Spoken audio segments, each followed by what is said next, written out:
getting the first pick. Oh, get three, Pyro, get three with the Wade Kid putting on a clinic.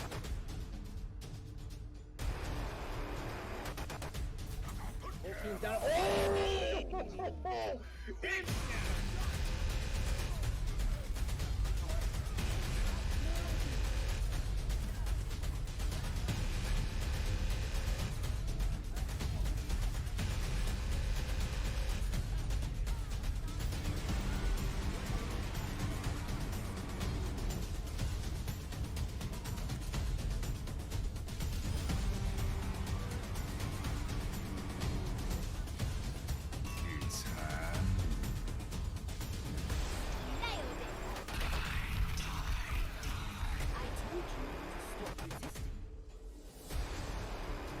Experience tranquility.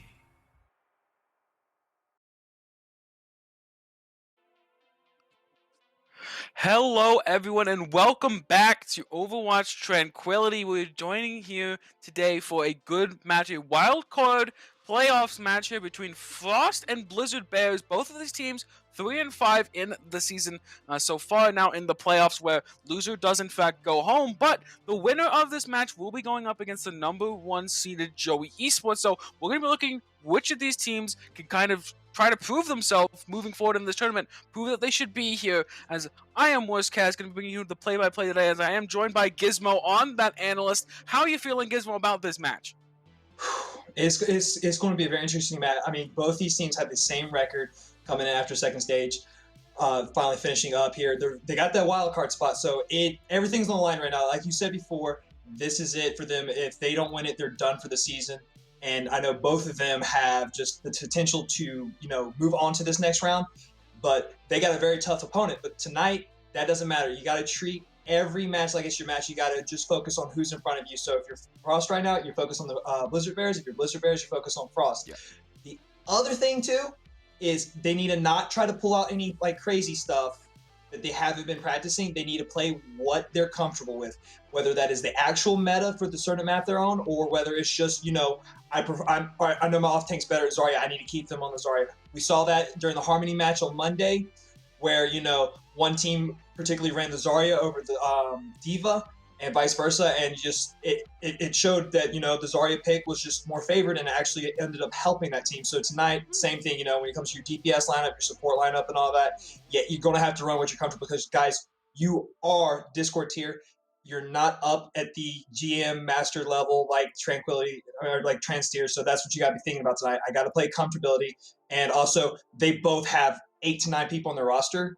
They have plenty of subs, so if someone's getting frustrated first map, you can pull them out. They have 4 maps to make the adjustments they need to, and then after that, depending on what the score says, you're gonna have to run certain. You're gonna have to just grind it out. So that's what they're gonna have to be thinking about tonight too. And that is an advantage coming into this tournament like that, where you have more than just the straight 6. You can swap people in and out. Yeah. And I think that can be a good thing. That can be a bad thing, because you also can bring in people that don't have the cohesion with certain people, and it could just throw everything in disarray. So that's the other thing they're going to think about while they're making these lineups coming into each map.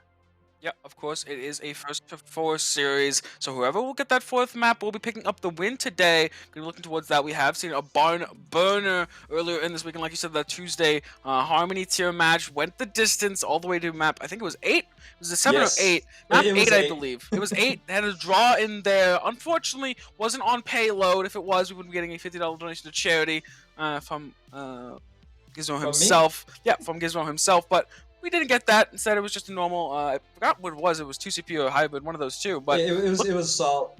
Yeah, of course, 2CP. The draw mode indeed. But we're looking forward here today. Both these teams, like you said, I think it was interesting what you said about the Harmony tier. The Zarya was the favored in that matchup between the Zarya and the Diva. We saw yesterday, Wednesday, in that Transcendence tier. there was a Zarya versus Diva matchup that was happening. So one team was running Diva the entire time, one team was running Zarya, and that was the only difference in their compositions. And the Zarya was just completely outpaced and outclassed by the Diva as a character in that match. So it's gonna be interesting to see if that holds true today. Like you said, in the Harmony tier, it ended up being the Zarya coming out on top. In the Transcendence tier, it was that Diva. Maybe in this Discord tier, either they might just mirror the same characters on both sides, or maybe let's see what it leans more towards, that Zarya or that Diva. But that'll be interesting to see today, as we will be getting into Nepal. It was the chosen map here. The first map control is chosen by the higher seed, so it was in fact Frost choosing to go to Nepal. So that's a little interesting. What do you think about them trying to go to Nepal? Nepal, it's a great brawl map. You got Symmetra, you got Mei you can run on here, which, you know, Mei has been very huge this whole entire season in Tranquility, so it doesn't matter what tier it is. And as you can see, you see Frost running that Mei, so they are thinking about kind of holding those chokes in here. The difference, though, is they're going up against a double sniper, so Mei is not going to be able to get as close as she wants, but instead she's going to probably have to play more of like a third or a second shield because of the Zarya, and not a dive tank to kind of tackle. As they do pushing in here, it will be Frost going straight on the infront, right to the backline. Fixture goes, as already the Baptiste is gone. The immortality is not available, and a lot of that healing not there as well. The shield goes down, and he just cannot stay alive, as Clybor will be going down as well. This should just be a clean fight on this point. Jag the Nerd finding a little bit of a snipe there onto the backline. Like you said, just a really fast play coming out from Frost, and Blizzard players too slow to respond. Yeah, and I found it very strange that Blizzard Bears came out with the double snipers. Yes, Widow and Hanzo can both be effective on here, but I wouldn't run both. And we already see they got off the Orisa. They've already got off the double shield because they weren't able to set up that bunker. Now they're on that Diva. Now they're going to be able to put a little more pressure in the long fight compared to the Zarya. Yep, full swapping off onto that Brawl, moving away from that Zen, away from that Orisa, very much faster composition, as the Shadow comes up for both sides, finding two, as it will be Silent Wraith, cleaning up the fight here, as the Shadow for Blizzard Bears on the latter half of that fight does end up finding a little bit more of that value, allowing that Reaper to get in there, and a quick swap off on this point. It will be a little bit, but 30% already going over to Frost here, so not the worst thing in the world, but they'll have to retake. Yeah, the switcher was great. Euphoria kind of got a fat shadow, but was no available, you know, follow-up on it, so that's why they ended up losing the fight. Guys, right now we'll be going straight in. Euphoria just going straight in and dying. The lamp not quite fast enough to come out to save them. As a little bit of an interesting amplification matrix does come out into that corner. Shouldn't matter. The fight is going to clean up as well, but maybe could have saved the main tank. Clybor going down. A little bit of a punishment there for a little bit of a mistake coming out there from Murph, as she not quite finding that amplification in the right spot, but they still clean up that fight, and it will be ticking up 35% and counting. Yeah, I think she got a little ahead of herself when she was dropping that. I think she wanted to get the shot off as well. You got 4 ults now, 5 ults actually, and it's on the Frost. They can take this back very easily. Oh, amazing eat there from Collywog as they eat the grab, but the major ult not available now for Frost. The ult though from the Blizzard not eaten will be coming in, freezing everyone up on this side. PM Doggy is looking for the kill. Cannot quite find it just yet, but the rest of his team is there as we're pushing back in and retaking this point. What? 63% there for Blizzard Bears, not the worst thing in the world. Yeah, and because Clover used their Shatter, they don't have a chance for the Shatter Bomb, which could be huge considering there is that Mei and that Reinhardt to block Pollywog's Diva Bomb coming in, but it could be good zoning for them as well. Yeah, we'll be on this outside, the Mei wall coming in, trapping them inside. PM Doggy with that high new doesn't fight anything as well, but Euphoria will be going down. The flashbang does find its mark enough. Right click as well, does find Lucio, but won't be enough. PM Doggy running for his life, but he is flanked, and he will be losing his life very shortly. The Baptiste on point, hopping away, like trying to get out of there as fast as possible. That he will, but really back and forth map here so far. Retake after retake going for both of these teams. Yeah, and right then and there, the Diva Bomb forced them to go into the small room, which gave the Brawl with the Reaper such a bigger advantage. Separated the McCree for the stun, so there was a lot of damage being put in and nothing followed up on. Oh, the flashbang though for PM Doggy does find a little more of that value, does in fact go off that shield. Ruben Clybor looking for to get up that shadow, but doesn't quite have it just yet. The lamp already down here for Euphoria, and it will be gone. Though Death Blossom going forward, getting the damage onto the shield, broken through. This is 92%. There's no more time. This will be a staggered fight. At best, it looks like it's almost over. This looks the beginning of the end for Frost. what a big play coming out here from Blizzard Bears. They were able to turn around with just a few ults, but the stall's coming in right now.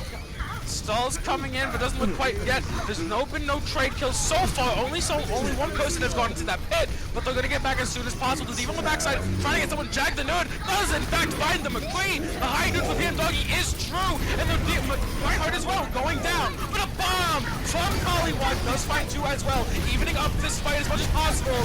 The Frodo taking down the Wick, going down as fast as possible as the respawns for both these teams come back in.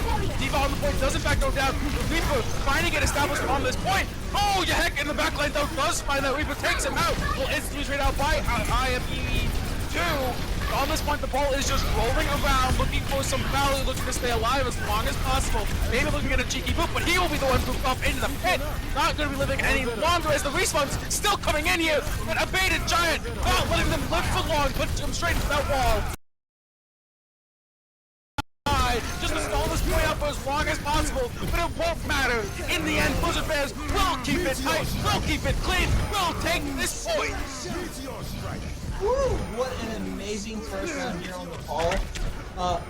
Like that stall out coming from Frost, just being able to trickle in and getting the picks. The switches that we've seen tonight have just been so constant, and both teams not really giving the other team a chance of rest, which is not something you typically see, especially in Discord tier. Usually you might see a fight happen and then they regroup and give them a second, but no, they were just going in and out. But like I was saying before, the switches from Blizzard Bear was a great call, getting off the double slimer, getting off the double shield, switching them to D.Va. In fact, D.Va play was so well that Frost, after having their grab 8, decided to swap to the D.Va themselves, which almost ended up helping them get the first point there, but you know, they were just a little too late on making that switch up. But now that we see that, it's going to be the difference now between the mains, or the Reaper and Mei once again.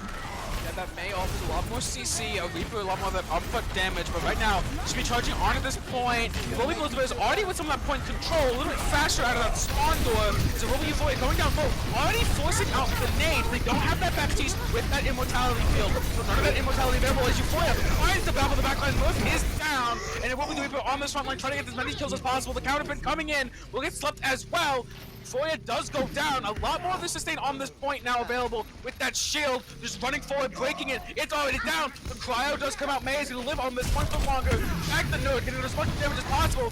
Silent Wraith is low. He's going to have to be the one to carry this fight, but there's no Wraith form available. He should be going down very short. The Jackson are DMing him up, and he just cannot do anything. As a Romeo first take coming out here for the side of Frost.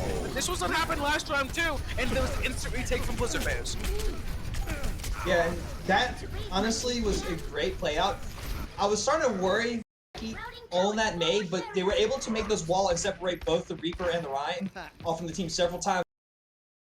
It's kind of a slow-paced game when you're running that Mei versus the Reaper. Reaper, you're going to want to just run right into them, where the Mei, you can kind of slow down, let them make mistakes, which they did, and separate, and then it was just easy pickets from there. Yeah, on this outside, the Shadow does come out, only finds Silent Wraith. Does still have the Wraith form for his D1, but oh! But the McQueen and Lucio don't have that Wraith form. They cannot live through that bomb. A nice find from Jag the Nerd, finding the 2 pick up there. The Nano does come out late, but you'll take that fight. Yeah, that was big. Both tank ults used, but now you've got Blizzard Bears with their D.Va Bomb and Shatter combo coming up.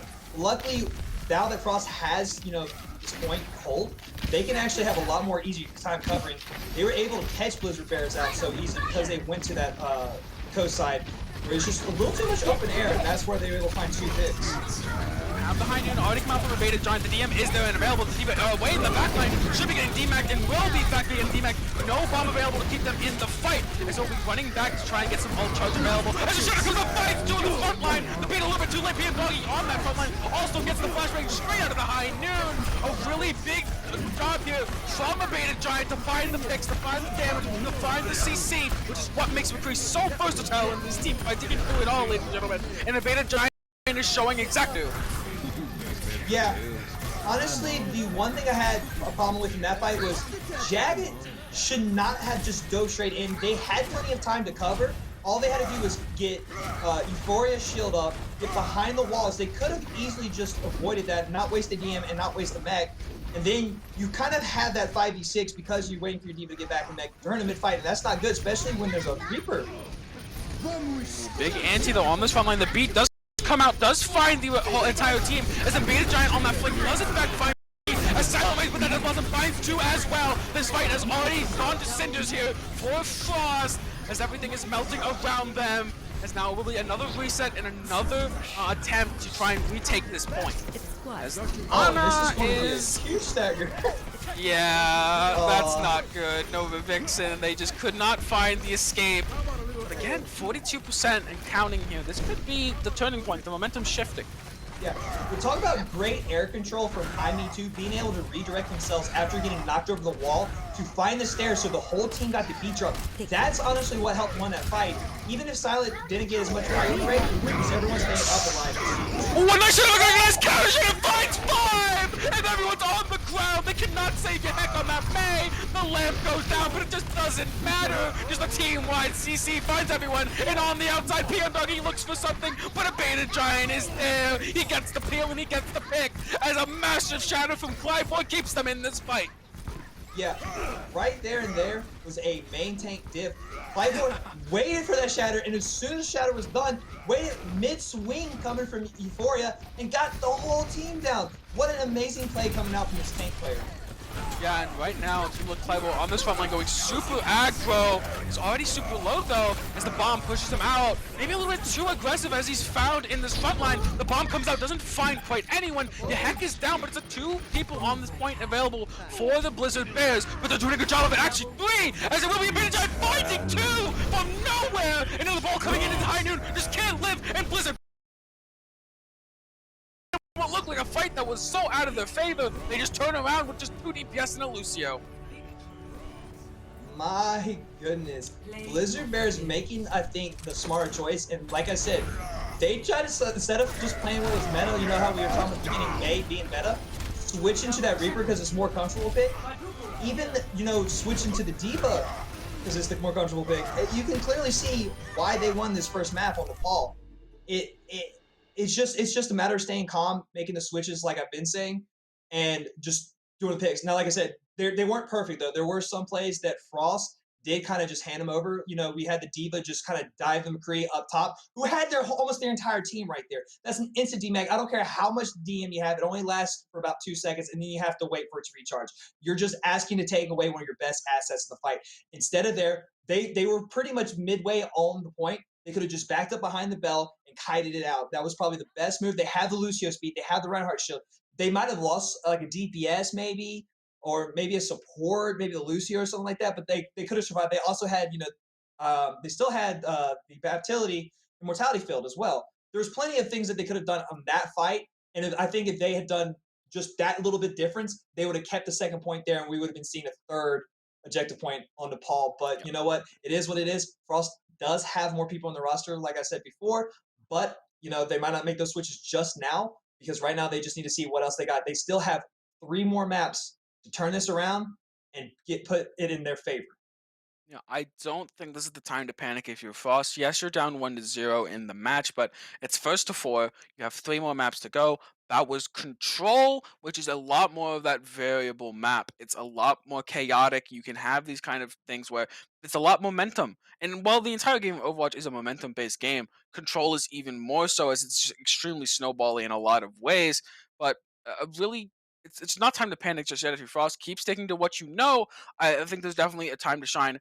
If things start going extremely wrong on these more unified points, like Assault, like Hybrid, where they're a lot more flowcharty in a lot of ways, especially in this meta currently with Rush. If that starts to go down, where you're seeing a lot of systemic problems with the composition, with your playing of the composition, then it's time to start saying we need to change things up. But not quite yet. It's just the first map. There still should be plenty of maps to go. Looking to even it up here. They are down 1-0, but should be moving forward. Of course, it will be everyone's. I don't know if everyone's, but some people, I can't even say some people, some people's favorite game mode, 2CP, which is kind of a joke at this point because not many people like 2CP. It's why it's being removed in Overwatch 2 as a ranked game mode. But it will be Hanamura coming up here. And what do you think about that, Gizmo? What do you think? Of course, Loser does pick the map, so why would they go to Hanamura?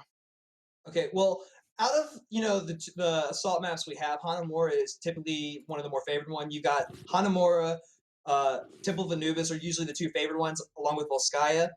But personally, a lot of people like Hanamura because it favors that rush kind of brawl. The Mei is going to come out strong, and we saw that Frost liked to stay on that Mei. So they're probably thinking, no, we'll hold the choke and stuff like that. The thing they're going to have to worry about though is if Blizzard Bears, decide to play a Symmetra, teleport to high ground, maybe teleport straight to the point, run a Mei of their own. There's plenty of ways to counter it, and this is one of those maps where you truly kind of have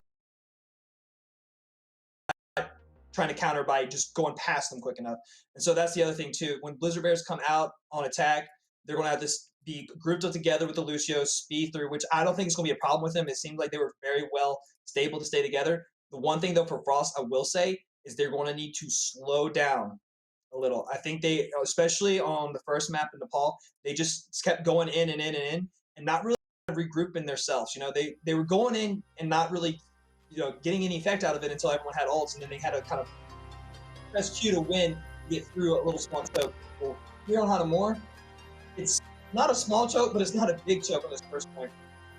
And it's going to come down to how much time left you have in that OT and how much more of a drive you want to get that third point. But I feel like if they play like they did on Nepal, they're going to be struggling just to get the second point. So Frost really just needs to come in calm like we've been saying, and maybe even change up the strategy. I think they should go back to that Zarya. Zarya can be really good here, but they got to be ready to win the fight quicker if they do that. If they run the D.Va, they can play a little longer in the fight and just slow down their tempo just a little bit, and they should be able to handle the Blizzard Bears. I mean, yeah, it is Hanamura, so we can definitely see that Zarya pairs very well with that symmetric composition because it kind of gets the Zarya into that close to medium range where she wants to be, as opposed to where she might struggle if there is some longer range engagements outside of her medium range. If there's an engagement outside of that, doesn't really benefit her in any way. That's where that D.Va kind of shines with that. Her damage, while isn't amazing from that range, it's consistent damage at the very least. It's definitely annoying. As we will see, in fact, there doesn't seem to be a Symmetra coming out here. They are going to be attacking this first point of Hanamura without the Symmetra. It's going to be a full rotation through this choke if they want to get through, as right now, you have a very spammy composition coming out from Frost. No Lucio in this Mei, sitting in this choke, a very old strat on this map, as they don't even need it, as on the front line. The Mei wall comes in, the lamp is going down, and on this front line it's a travesty as you hack, not even able to pop that cryo. The Ryan gonna get run over as well. They don't need the Symmetra to make it at the choke, they'll just fight you. And apparently a little bit of an overcommitment there from Jag the Nerd trying to get in there, and he will go down, and the down along with him. Yeah, I was kind of questioning Jagged's positioning. That's usually not a spot, even though D.Va has those boosters, you just don't want to set yourself up there because you want to be that pill for the Ashe. As, oh, they might get back to D.Va here. This is massive. This prevents the snowball from occurring on this next point. So right now, it's kind of a waiting game for this D.Va to reset. As, actually, they're not even going to reset. They're going to go straight on Zarya and try to speed them in. They're going to try and reduce the amount of time that's spent waiting for that D.Va to remake by just swapping the character entirely. So maybe won't help them in the long run, but at least in the short run, it's going to help them a lot. Yeah, plus the bubbles can help deny the freeze from happening, so that's another thing too, that you'll get a little more value out of the Zarya quicker fights. Yeah, Euphoria is already dead. It will be PM Doggy though, throwing this bottom of the point. Lucio going extremely low on this backside. Doesn't quite die just yet though, as it will be a lot of damage and not a lot of sustain available. Ryan coming down, Lucio along with him. They do get that first pick though. 33% of that point is secured, only 66% more to go. So the one thing I'm going to point out is PM Doggy made the right choice by getting that early dynamite on first point. That Bob was huge. Although it was huge, you still almost gave up 2 ticks here on the second point, and they still got 5 minutes to grab 2 ticks now. So, that ult being built so quickly, but now the time bank you look at, was it really worth it? Well, we're going to have to wait and find out, because now Frost, all they have is Window Fire Strike coming up. And there's a D.Va to eat that. Plus, Silent Wraith, if they get in the background and wait, will get a huge Death Blossom. So, this ult tracking kind of deal is what's going to come up to this next fight.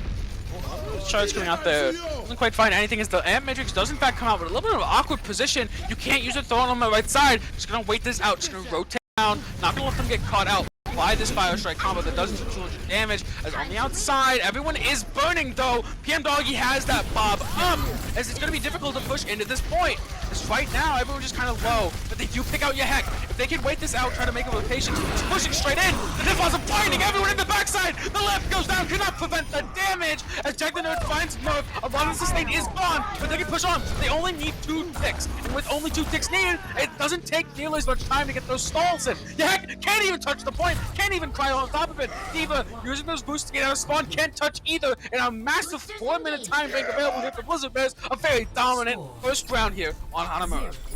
Yeah, right now the standings have Blizzard Bears as the 9th seed, but you gotta remember, folks, both these teams had the same record, so really they might as well be tied for 8th. And Blizzard Bears have definitely come to play tonight. Frost just they're using ults, I think, at good kind of times, but I don't think they're using them in good, effective ways. For instance, that Ant Matrix we saw come out. Yes, the stairs is not a bad position, but you want them to commit more. You want to wait till Yaki can wall them in there and then pop it. That way, the defense matrix isn't going to be enough because it's not going to last long, and the shield's going to be depleted, and then you get the damage in. The D.Va bomb into it, okay, maybe Jagged, was almost out of mech, so they're like, let's just go ahead and throw it there, but we can remech. I'd rather them save it, wait for the stall to come in, the last second stall, because then they can use it to kind of scatter Blizzard Bears there at the end, but they were just forced to use it, and I think that's another thing too. Blizzard Bears have been a lot more patient, as we've seen tonight, and Frost just, they're getting their ults where they can and when they can. I mean, like, he got Bob after a fight of using Bob, so that's pretty big. So they got to look and see what advantages they've been getting. Their ults are coming in a little bit quicker than Blizzard Bears, but they're just not as effective as Blizzard Bears. Silent Wraith waited for that bomb to come through, Wraithed on in. Immortality had already been popped up, so it was just easy as pressing Q and watching at least 2 die, and then it was just taking the point. Again, the decision to not run the Symmetra on this first point, obviously it's a very popular strategy, but both these teams deciding they don't need that extra mobility, that extra gap closer to try and get to this point. This is going to run in, but PM Doggy could have definitely used that extra gap closer. He just runs in and dies. They do trade up to Lucio, but that's the fastest character on the enemy team, and everyone else is going to die for it, so not really a worthwhile trade. A Lucio for 6 members is not what you really want to do, as the Baptiste is even going to get run down in this spawn in a really easy, clean fight here for Blizzard Bears. Yeah, and once again, Blizzard Bears, they prefer the Reaper over the May or Sim on this map. And it's working for them. Silent Wraith has been making some really big plays with that damage, that upfront damage. It's not easy, and you know what? Like you said, creating I Me Too for their entire team. Yeah, if I'm Blizzard Bears, I'll do that all day because, my Lucio goes down, I know he's going to be back before the end of the fight. They will be doing the same exact strategy, but this time the McCree doesn't die first. It's actually the May. Yeah, it goes down, but a much more worthwhile trade is that Baptiste. A lot of that sustain is down on the point. The Shadow does find the enemy Reinhardt, but nothing more, as it will just be them on the floor. Silent does manage to go down in the end, but Speggy not going to let it sit, as he will find a Shadow of his own, finds 2, as they're going to wait for these respawns to come in. Obviously, Silent Wraith is someone that can TP across that gap, and Murph is already on his way back. Yeah. Great play. Actually, one thing I liked Frost did was they used Yaki's wall to Reinhardt up on the high ground, which forced the Bat to jump down, and got eliminated. But unfortunately for them, everyone on Blizzard Bears was just so spread that they were able to recover it. As right now going to be pushing on this point, a little more successful this time, instantly finding the first pick in this fight, the McCree, also finding that Baptiste, but they traded out 3 for it. Is gone, and Nova Vixen will be losing their life as well. They just try to get on that point, but they just can't live long enough, and so will be a full reset coming in here for Frost. Blizzard Bears again taxing back some of those slower members that died. Yeah, I think we saw Silence was looking at I Me Too, and I'm guessing in their chat they're like, hey, why don't you teleport behind and get a sneaky Death Blossom? It's like, nah. But so now they're gonna have this Death Blossom up, so it's not really a high ult play for the side of Blizzard Bears. Yeah, but it will be on this outside. It will come down to the Silent Wraith versus the duel. It goes the way of Silent Wraith. Also looking forward to be finds it as well. Silent taking up both of the DPS with the help of that beat from I Me Too. And again, another massive hold here for the side of Blizzard Bears. This could even be the full hold as well. They have ultimates coming up and nothing really available for Frost. But what I like to see is Frost switch over to Ana, so now you have the sleep for Silent, who you know has their Death Blossom. Plus you have the Anti-Nate. There's no way of keeping that Reaper alive except for the Immortality field. On this front line, the shield already going down here for Euphoria. Does find a shadow of his own, finds two, puts him on the ground, but Silent, wait, like I said, yes, hit him with the anti-nade, but that doesn't matter. He didn't need the healing, he was just doing such a ton of damage. The sleep dart does not find its target in 45 seconds, but the good thing is, no ults for Blizzard Bears. They do have that Deadeye coming up, and Giant has been able to find a little value here. Now, PM Doggy switching over to the Widow. I'm a little hesitant. Yes, you can get quicker picks, and by all means, you know, Caster Curse comes in for Silent, but will it be enough?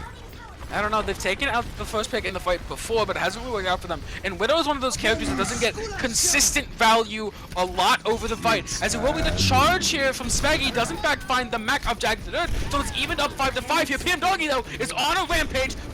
Me too as well. You're kind of just swapping over to that Widowmaker. Seems to be working out. The Nano goes down on the Euphoria, and they should be the point to win. Yes, the Heck does find the Reinhardt and is traded out, but shouldn't quite matter. This Diva Blossom is going to be looking to get some kills, but the Reinhardt shield is just there. Euphoria throwing up the Fire Strike, saying, no, you're not going to rematch. And finally, Frost breaks the point. But again, this is not something you want. Finishing first point in overtime, you're already going to have less time than Blizzard Bears. Yeah, so now it's going to be rushed. But the good news for them is Collywall did waste the bomb, so they don't have to worry about that ult coming in. And Silent used their Death Blossom the fight right before, so you know they're not going to be any more than probably about 40 or 50%, so they're going to be getting it, if they're lucky, midway through the fight. But PM Doggy got those picks that were valuable, and now it's just seeing if they can continue it on the second point. Oh, a nice flank shadow here from Spaggy. Does find it out in the back lane. The biggest amount of healing here for Frost is already gone, and he blocks the shatter. Spaggy on the outside, just going, yep, it's my time to shine. Obviously coming in here on the second map, it was Spy in that first map, but Spaggy showing off, I can do just as well as Spy. Both of us are going to do so well this match. Yeah, that was actually a brilliant play coming out from Spaggy. And you know, if I'm Frost right now, I should expect that because they tried the exact same strategy. And that's just the typical strategy for right here. It's here when you're holding that top high left ground and the team comes up there. You want to try to do that flank shatter because you know you can land it, at least get a few. All you have to do is wait until you see that shield just a little bit up the stairs where they can't protect anybody who's left. Yeah, so we're pushing on to this point. They've taken away the point control from the Blizzard Bears. They get that first pick, the counter shatter, the counter pin onto the point. The lamp though is available to keep them alive, but still won't save Spaggy for long as they go down. Murph trying to get as much damage as she possibly can, but just can't quite fight enough. As it will be the abated Giant, does in fact take out PM Doggy. A little bit over that. McCree looking for that flank, finding the sniper. Obviously the Widowmaker not being able to test them in that close to medium range. As it will be on this point still a brawl. They will only get this one tick, but at least they got this tick. But it's still 1 minute 20 to counting. This is probably going to go to overtime if you're not fast enough. Yeah, they really need to win this next fight. The problem is they need to take that high ground because now available Silent Wraith has that Death Blossom. They're really going to need and Krowski to kind of force them off that high ground to, you know, stop it. But Euphoria, I think, has got the right dig going this low ground. Once again, trying to make the whole team drop Dynast at McCree because they know those ults are coming out.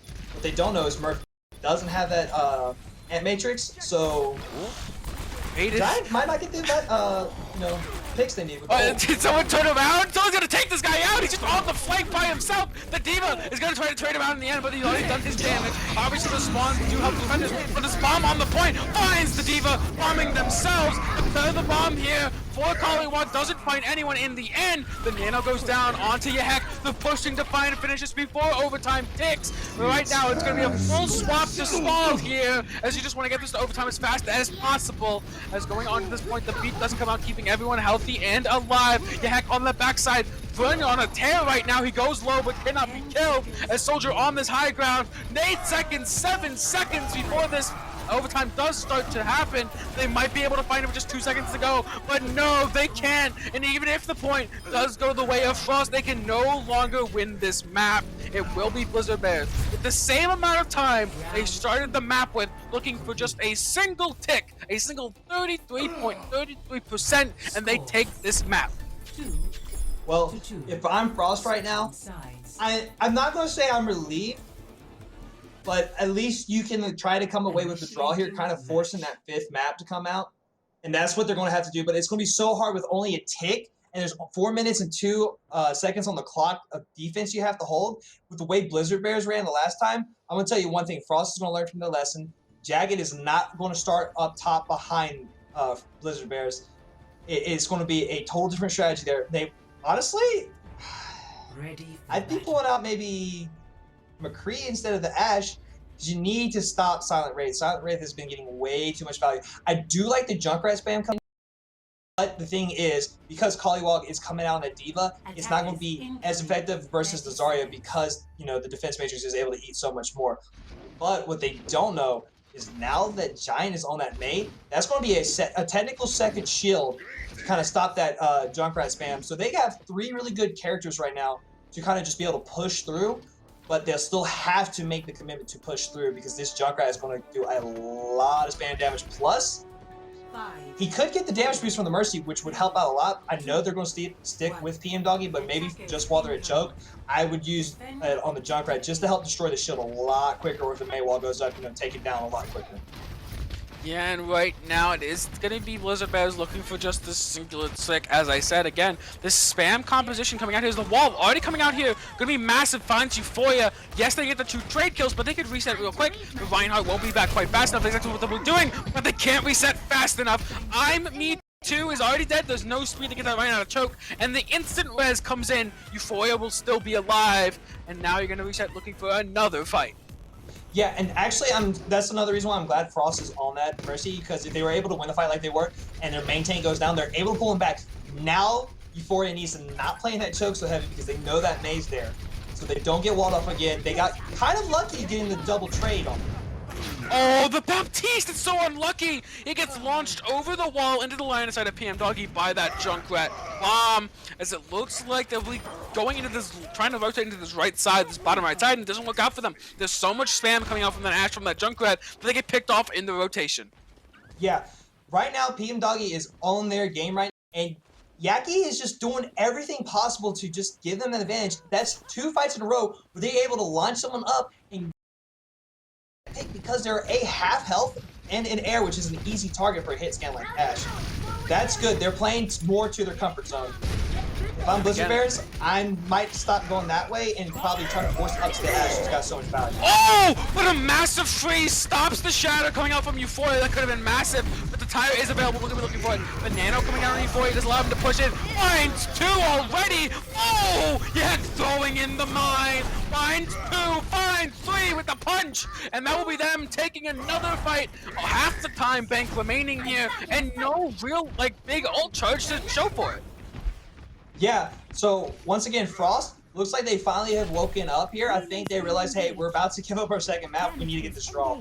And Yaki carrying their weight right now. I mean, the Mei still doesn't have Blizzard, and that's after 3 fights. So that is huge value coming in from this Junkrat.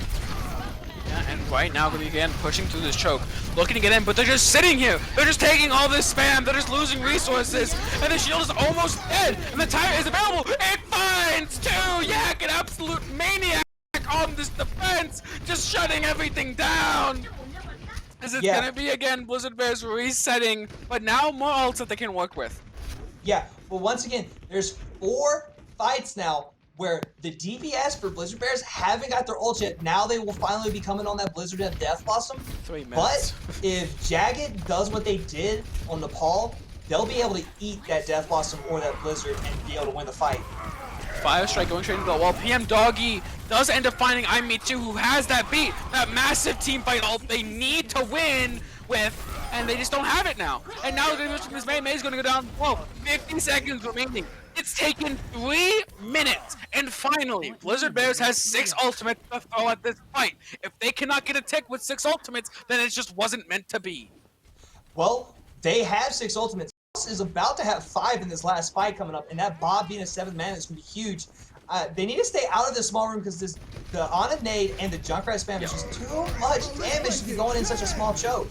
They're going to be beating forward, looking to rush the point, looking to rush for this tick. The lamp is already down, going to Blizzard as well. The Nano comes down to Euphoria to keep them alive on this point. Colorado threw the bomb in, but it didn't find anything. The bomb from Jack the Node finds 1, way more. The 1 more than the opposition did. The bomb on the point does find 1 as well. Silent Wraith coming in just to get killed by Yak. 10 seconds and counting. That's the fight going the way of Frost, and there's no one here to touch. Aimi can try his froggy little legs as much as he wants. He will not make it to this point, and it will be a tie coming in here It will be still 1-0 here for Blizzard Bears, but a really nice map win. Not map win, but a map comeback for Frost. Coming back from a 4-minute time bank deficit for 1 tick. And the Gizmo Discord curse continues on, ladies and gentlemen. That is the fifth match. I have passed it where the assault map ended up being in a draw. So, wow, good job from Frost finally waking up. Like I said, you want to play those comfort picks, and Yaki on that Junkrat just absolutely demolishing. It was like watching Jake Overwatch come in here, just flying everywhere. I mean, after one fight, yes, I mean, he did have a little bit of help from the blue beam, but still, being able to come out of a fight with 70% on the next tire, that's so much value because it's already hard enough to get enough value with a tire. I mean, to be honest with you, all you have to do is get one pick and the fight's already pretty much won. But Blizzard Bears, I think one thing they should have learned from was after the third time, not the second time, but the third time, going into that small room with a Junkrat, you have the May wall, okay? Because there's two entrances that Junkrat can send the span through, and that's what we saw happen. They were just getting demolished and already burnt resources just getting through. What they should have done was probably switch over that Symmetra, which it looked like neither team wanted to do because, let's face it, sometimes you might feel a little scummy running that Symmetra sometimes. And yes, you can be like, well, they have that Junkrat, but here's the thing. You teleport to the high ground, okay? You get the Ash off the high ground, or you teleport to the high ground that's next to the point. And then you can just drop on the point. And there's a more open space. Junkrat's not as effective. The more open space you have against a Junkrat, the better, because he's a spam damage character. He's not a hit scan where you, like, that's the thing you got to think about. You know, you keep going to that small room, and the Ana nades were massive. There were at least 3 or 4 plus people. So not only are you wasting your wall, your defense matrix, but then you have to waste your immortality, and that's not going to last long because of all that damage, and then everyone can't get healed by the time that's done, and then boom. Frost just wiped the team over and over again. So Frost finally looks like they've woken up. I think they had a little bit of scare once they realized that, oh, shoot, Blizzard Bears have 4 minutes on the clock. So that's that. So now they got that momentum going. They need to continue that momentum. They slowed down like I said they needed to do. So here we go. On to our next map, which will be awesome because it's my favorite. Yes, Kings Row. Gizmo, a well-known not Kings Row hater, but just doesn't want to cast it every single game. I want to play it. I don't want to cast it. But yeah, this is playoffs. Map pool's a lot more open. Not more open, but Kings Row is back in the map pool. It was not in the map pool for stage 2.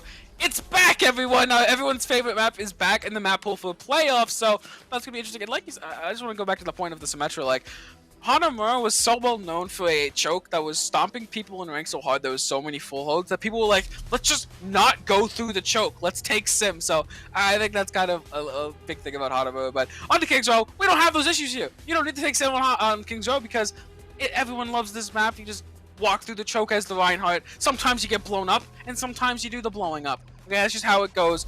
Definitely going to see more Rush. 1, it's a Rush meta, and 2, it's Kings Row. Zarya is the creme de la creme on this map. It's the El Clasico. So going to be interesting to see that the comps are going to stay the same, but going to be interesting to see. This map is played so much that so many teams, this is like the most comfortable map. They're like, yeah, we can just play this map every single time we scrim, so like we just know what we're going to do. Yeah, and I've been saying it all along. That's why you want to pick other maps, people. You want to get people out of their comfort zone. You want to get more comfortable with the other maps. But hey, you know what? It's fine. It is Scrims Row. And by the way, yes, Solidarity Bird, I saw you in chat saying keep the draws coming. Well, ladies and gentlemen, thanks to Frost, we now have a guaranteed 5th map tonight. So you're getting 5 maps tonight regardless of what happens. Now, if I'm Frost, yep, I'm exactly coming out the way I finished Hanamura. The only difference is, like you said, it's not as spammy, or the Junkrat's not going to be as huge. But here's the difference now. Fat Dragon has come in. So this is a new DPS we haven't seen yet from Frost, and they might just be maybe a little better. But you know what? This Junkrat pick, oof, it's gonna be tough for Blizzard Bears if they don't switch up their strategies on which way they're going. Yeah, again, it's gonna be them opting into this, into the Junkrat. Obviously, it's gonna be Fat Dragon this time and not Yahek. So pretty interesting to see that. As they're going to be hiding behind this statue, going to be waiting for the time, but another spam composition coming out from Frost. They cannot stay idle. You have to push in, and push in is exactly what they do. You have to deal with this Ash though, and the McCree is looking right there. The Diva going into the high ground. The Fat flashbang coming out from the McCree. Does find that Reinhardt on the front line. He's stunned up, cannot move, cannot go anywhere. Gets melted down by that right click. As now going to be pushing in his back lane. They are going down as well. Peeking out. Every Giant will not miss those shots as it will be pushing forward, looking for the point. And now a quick first point here for Blizzard Bears, very reminiscent of that Hanamura. Let's see if they can keep up the pace. Yeah, if I'm Frost, I was about to say, immediately getting off the Honda, switching over back to the Baptiste. The other thing I might do is honestly, even though PM Doggy's getting so good, it's hard on this second point of Kings Row to get as much value. You do have 60% on the Bob, so after Bob, I'd maybe thinking mirror matching the McCree, because that stun's going to be so nice. Once again, Silent Wraith has been kind of a terrorized character with this Reaper tonight. You want to have stun, because if they're the one who's kind of pulling the Blizzard Bears on the offensive attack, you want them to shut them down. Then you can start worrying about the rest of the team.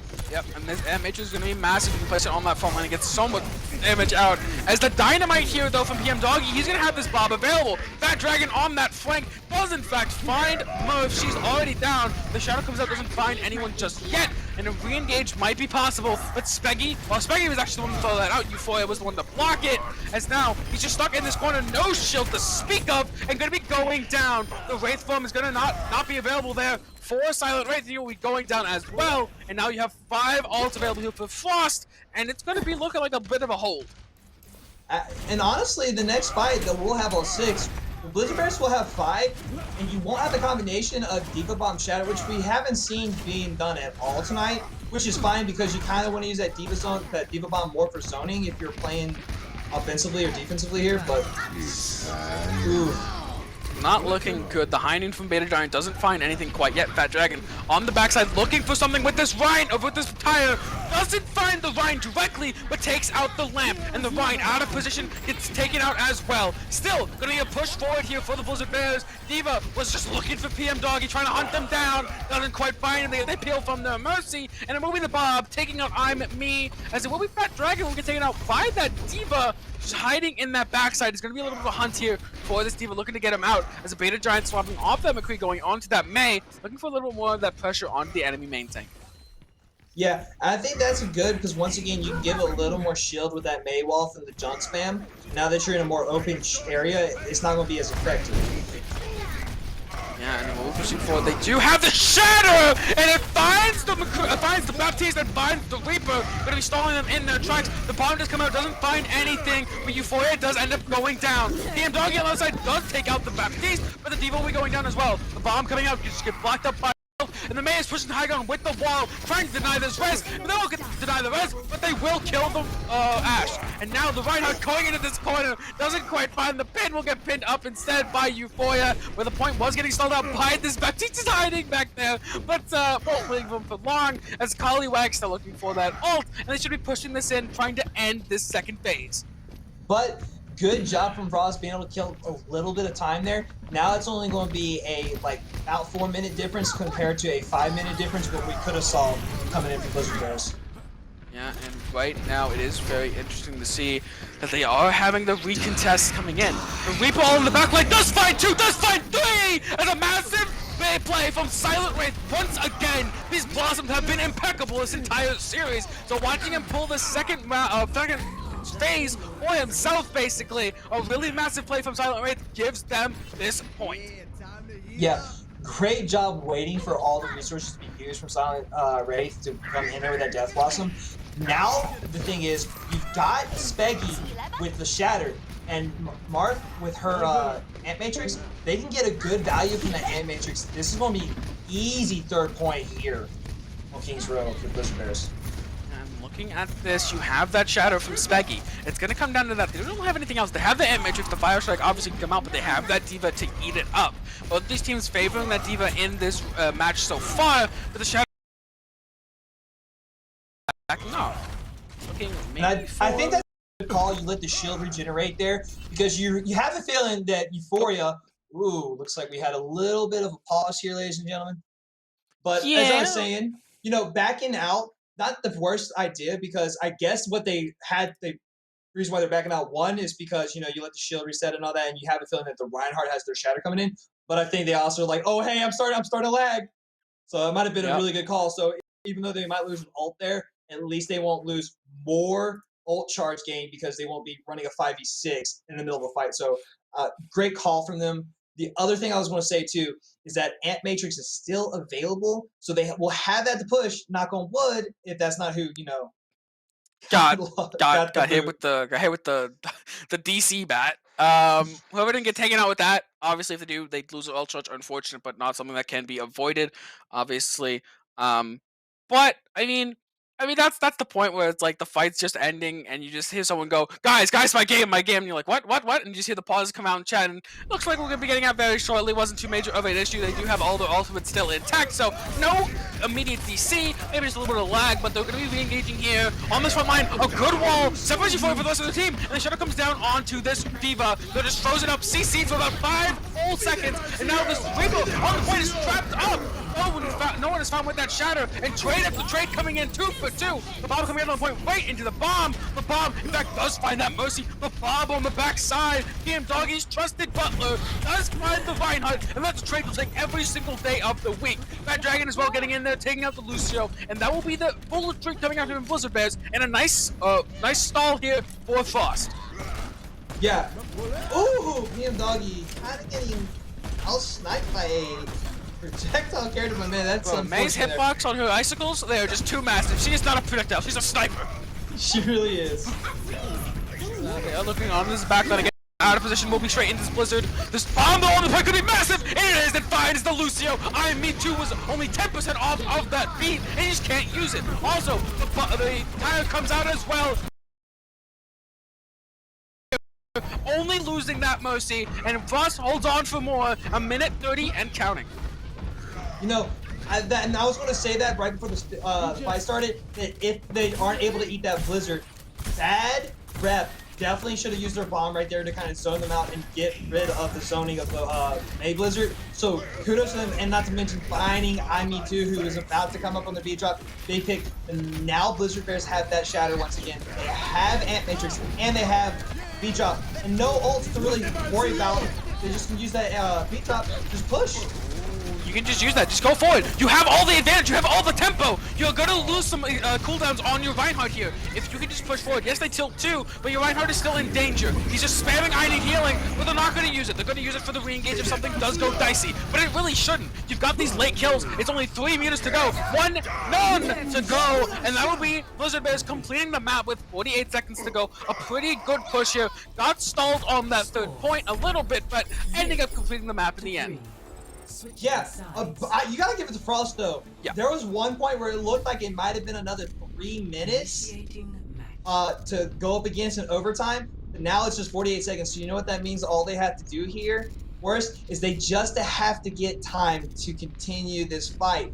But if I'm Frost, I'm not thinking that. I'm thinking I want 2+ minutes, because whatever time bank I have left, I want to keep the entire thing. Yeah. If they get just a little over a minute, you know, then they're going to get a few extra seconds where, you know, Blizzard Bears are going to get bumped up to a minute. But personally, I want as much time as possible, especially here on King's Row. And, you know, we're going to see them try the same thing, try to get an early pick with PM Donkey, who, by the way, was kind of pumping on that Widow when it came to Hanamura. Did do the turnaround, which led to the draw, or to get to the OT for the draw. So I'm okay with PM Doggy being on that Widow.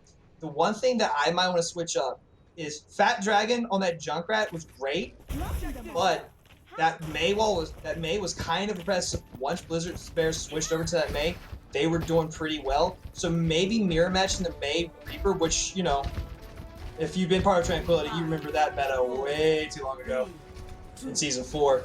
But it was working for Blizzard Bears. But you know what? Frost, you did the job right. You knocked down the time bank. Now you just gotta get more time. Yeah, and it will be PM Doggy looking for a little bit of a cheeky shot here. Going up, missing the balcony, doesn't quite get the alliance that they were looking for. Instead, going to be pushing forward. A really close hold here from Blizzard Bears. And ooh, a big chunk on the Speggy. And the Immortality Field is already gone. They're down a major cooldown, and he's trapped in the jump. He can go down here. He's very low. All the resources getting pumped into him. You have nothing else for the rest of the team. It's going to be a really quick search. Murph already, look at that, already has the Ant Matrix. What? Me Too is already dead as well. And this is going to be a really awkward place to place that Ant Matrix. They're going to have to use the ball and keep in this fight, and that they do. You can push past it if you are Euphoria. Instead, backing up, looking for the loop around. Follows the shadow onto the back line. The supports are just gone. But D4 might be taking them out, but no, they have that lamp. They have the lamp advantage they got in the beginning of the round, and Nova Vixen, they're just throwing all of those shots into this Reinhardt, and that's gonna keep them in. Both of these teams, a really quick early fight win for this first point on both sides now. Let's see if they can continue that into the second phase. Yeah. Bad Dragon getting that huge early pick just allowed them to get past all the spam damage. Honestly, I'm surprised they didn't punish Speggy a lot quicker once he got trapped and the immortality field was gone. Yeah, and now looking for. I mean, I don't really want to see the swap here to try to counter the Widow with your own Widow, because I don't really think the Widow is what won them that fight, right? I think it was one of the least important factors there. So trying to kind of neuter your comp, what it wants to do, just for that one pick is kind of just not worth it. As again, they're going to be pushing forward. PM Doggy finds more value so far. Speggy looking for the shatter, but their shield is going down. They find Krosky, but no, it's just going to be Euphoria just holding their shield as long as possible. Euphoria low on this front line, but they do have the Amp Matrix. All this amp healing gonna come out to keep them alive. This Tyre is looking on this backside. Can't quite make it through that window, but will find the Reinhardt nonetheless. And that'll be them going down and pushing further into Street's phase. Should only be one, maybe if you're lucky, two more fights available here for them to roll in. But a little bit of an answer here. PM Doggy does go down, but not the end of the world. No, not the end of the world, especially since a Beta Giant could get picked here. But they're able to get out somehow.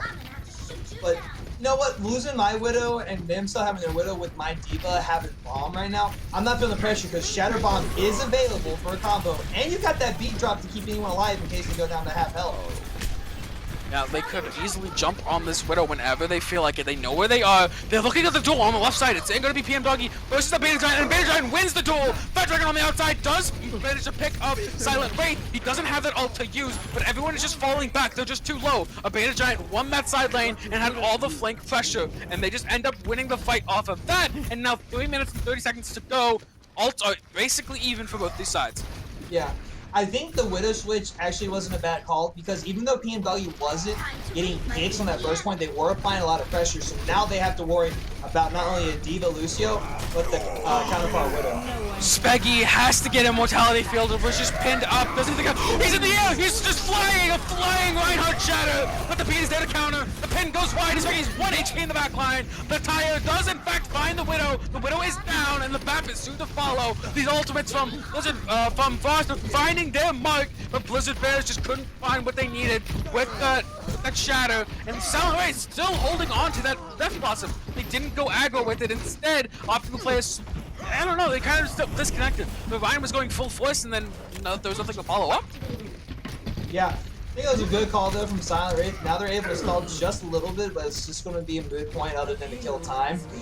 Though the one thing I will say, I wish Bad Rep didn't waste the bomb there. Yeah, they did get a pick, but the fight was already won. That might be an ult you want back, especially since you know Silent Wraith has that Death Blossom. It could, take out that Reaper. Or at least force out the immortality early.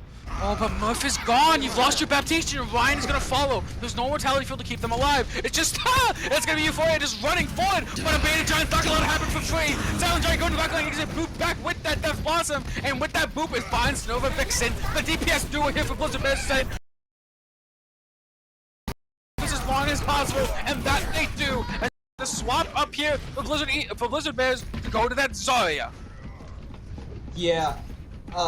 Now they have that grab coming up, it's going to be up to Bad Rep to kind of slow down the pace, but Beta Giant has been winning the Widow duel pretty consistently, so if I'm PM Doggy, it might be time to give up the Widow fight. Yeah, and right now, you have this beat. Needs to survive. A nice shot on the backline finds two, but the beat is there to answer as the Tyre is getting built up here for Fat Dragon. He can be popping it, throwing over that wall into the window. The Widow's gonna be looking for it, but he can't find it in time. Fat Dragon finds two. Four-man shadow just won't keep them in this fight, it would seem. The lamp is available. They take out PM Doggy, but they still have all the tempo in this fight. They're just pushing forward. The Ant Matrix is available, but Murph is getting booped away. It will be Fat Dragon getting a lot of this damage, a lot of the kills here on the side of Frost, and they're pushing it to end this game, to end this map. Yeah, and right now I think that's been one thing that's been going for Frost is running that Junkrat. You got more damage on that shield compared to the Reaper. But if your Widow's not winning the fight, it's almost moot point. Well, if the D.Va could find the side on this backside, and they do, but the Reinhardt is dead, and now they're just gonna back up. You can't do anything here if you are this D.Va in this situation, and now they're gonna leave you out of mech. You either have to throw yourself off or look for a lot of ult charge. It will be a beta giant, seeing PM Doggy swapping off that Widow onto the McCree. We'll be doing the same. Probably even gonna swap over to that Mei, but we haven't just seen quite yet. Nope, will be the McCree swap as well. No Vixen though, throwing out the Amp Matrix with that bomb. Now it doesn't buff the bomb damage, but it felt like that to I'm Me Too, as he goes down. The Vine hits the Shadow, but it doesn't quite matter. He gets traded out in the end. Euphoria finds the Zarya as they were pushing into this fight, looking to end this round with about 40 seconds more than Blizzard Bears. But right now, it won't be the tire going straight to the ball, but he lives. And again, 40 seconds more here for Frost. A nice response to the completion of the map by Blizzard Bears. Yeah, great play coming out from Frost. Just absolutely dominating with that Junkrat. Like I said, right now the advantage they have in the longer the fight is the fact that the Junkrat can just deal so much more damage than the Reaper can to the shield. You're forcing out all those abilities. You're forcing out the Amp Matrix to come, or the Immortality Field to come out earlier. You're forcing the D.Va to eat so much and not be able to press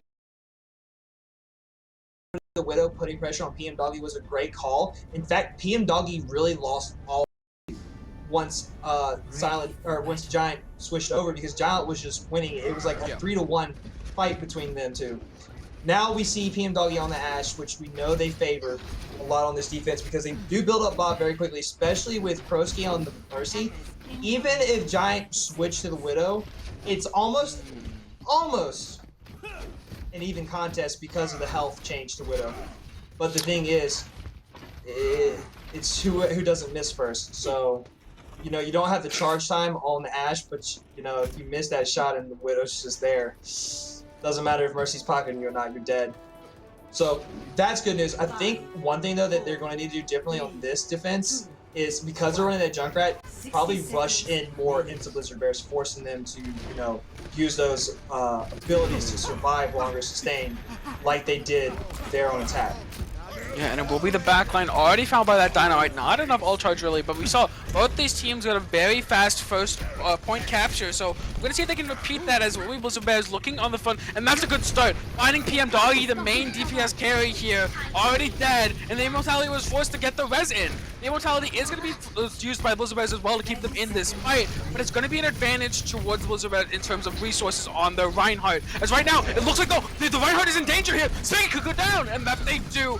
The trap is in the middle. Does find the D.Va. The DM coming out to keep them alive, but it won't keep them alive for long. And then will be Fat Dragon also just finishing them off, throwing out those mines, throwing out those bombs, and it'll be a reset here for Blizzard Bears as they try to back off. They don't have those tanks to try and keep their frontline pressure up, and it will be them looking to try and get back to this fight though.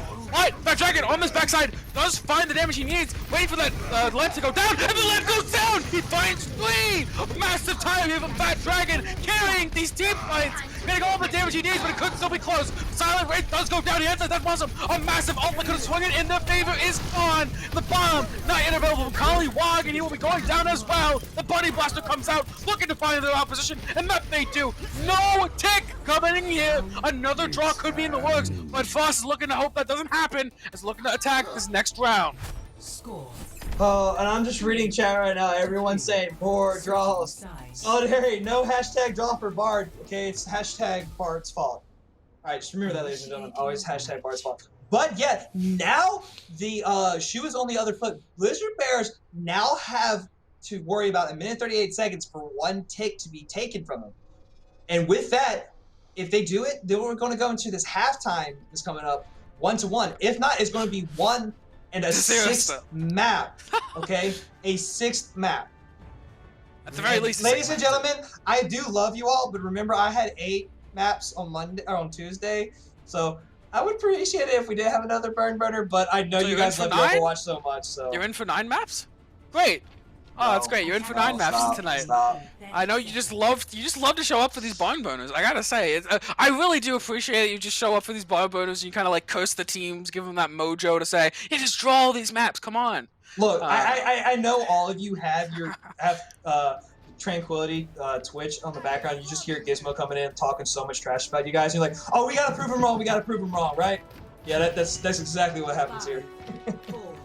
Yeah, but both these teams again, if Willie Frost looking for that more pokey composition, obviously Fat Dragon PM Doggy have been absolutely popping off on this DPS, but it's all onto really how their tank line plays around the fact they don't have that speed boost. That's the real big thing to look for right now. Is Willie walking in, looking on this outside, the Reinhardt shield is going a little bit low, finding some more damage onto this shield, but not quite enough. Reaper going to the high ground with that Diva, preventing PM Doggy from getting the position they need. Proski's going low, but they should be fine. They get the peel they need.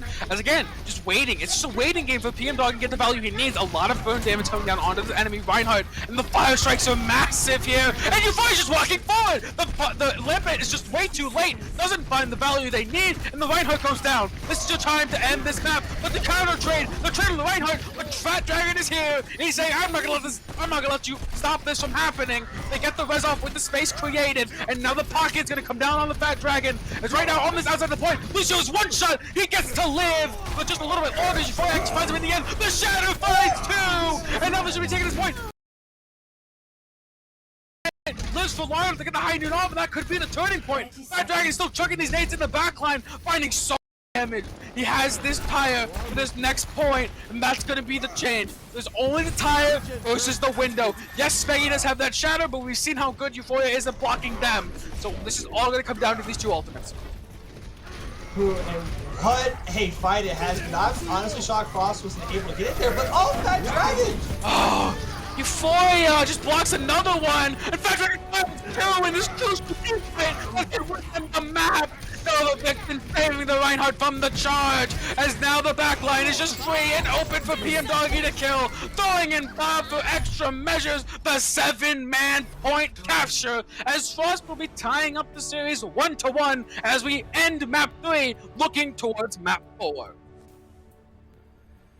Play of the game. Oh, ladies and gentlemen, you know what that also means too. Now that Frost has taken the map, it means we are going to have 6 maps tonight.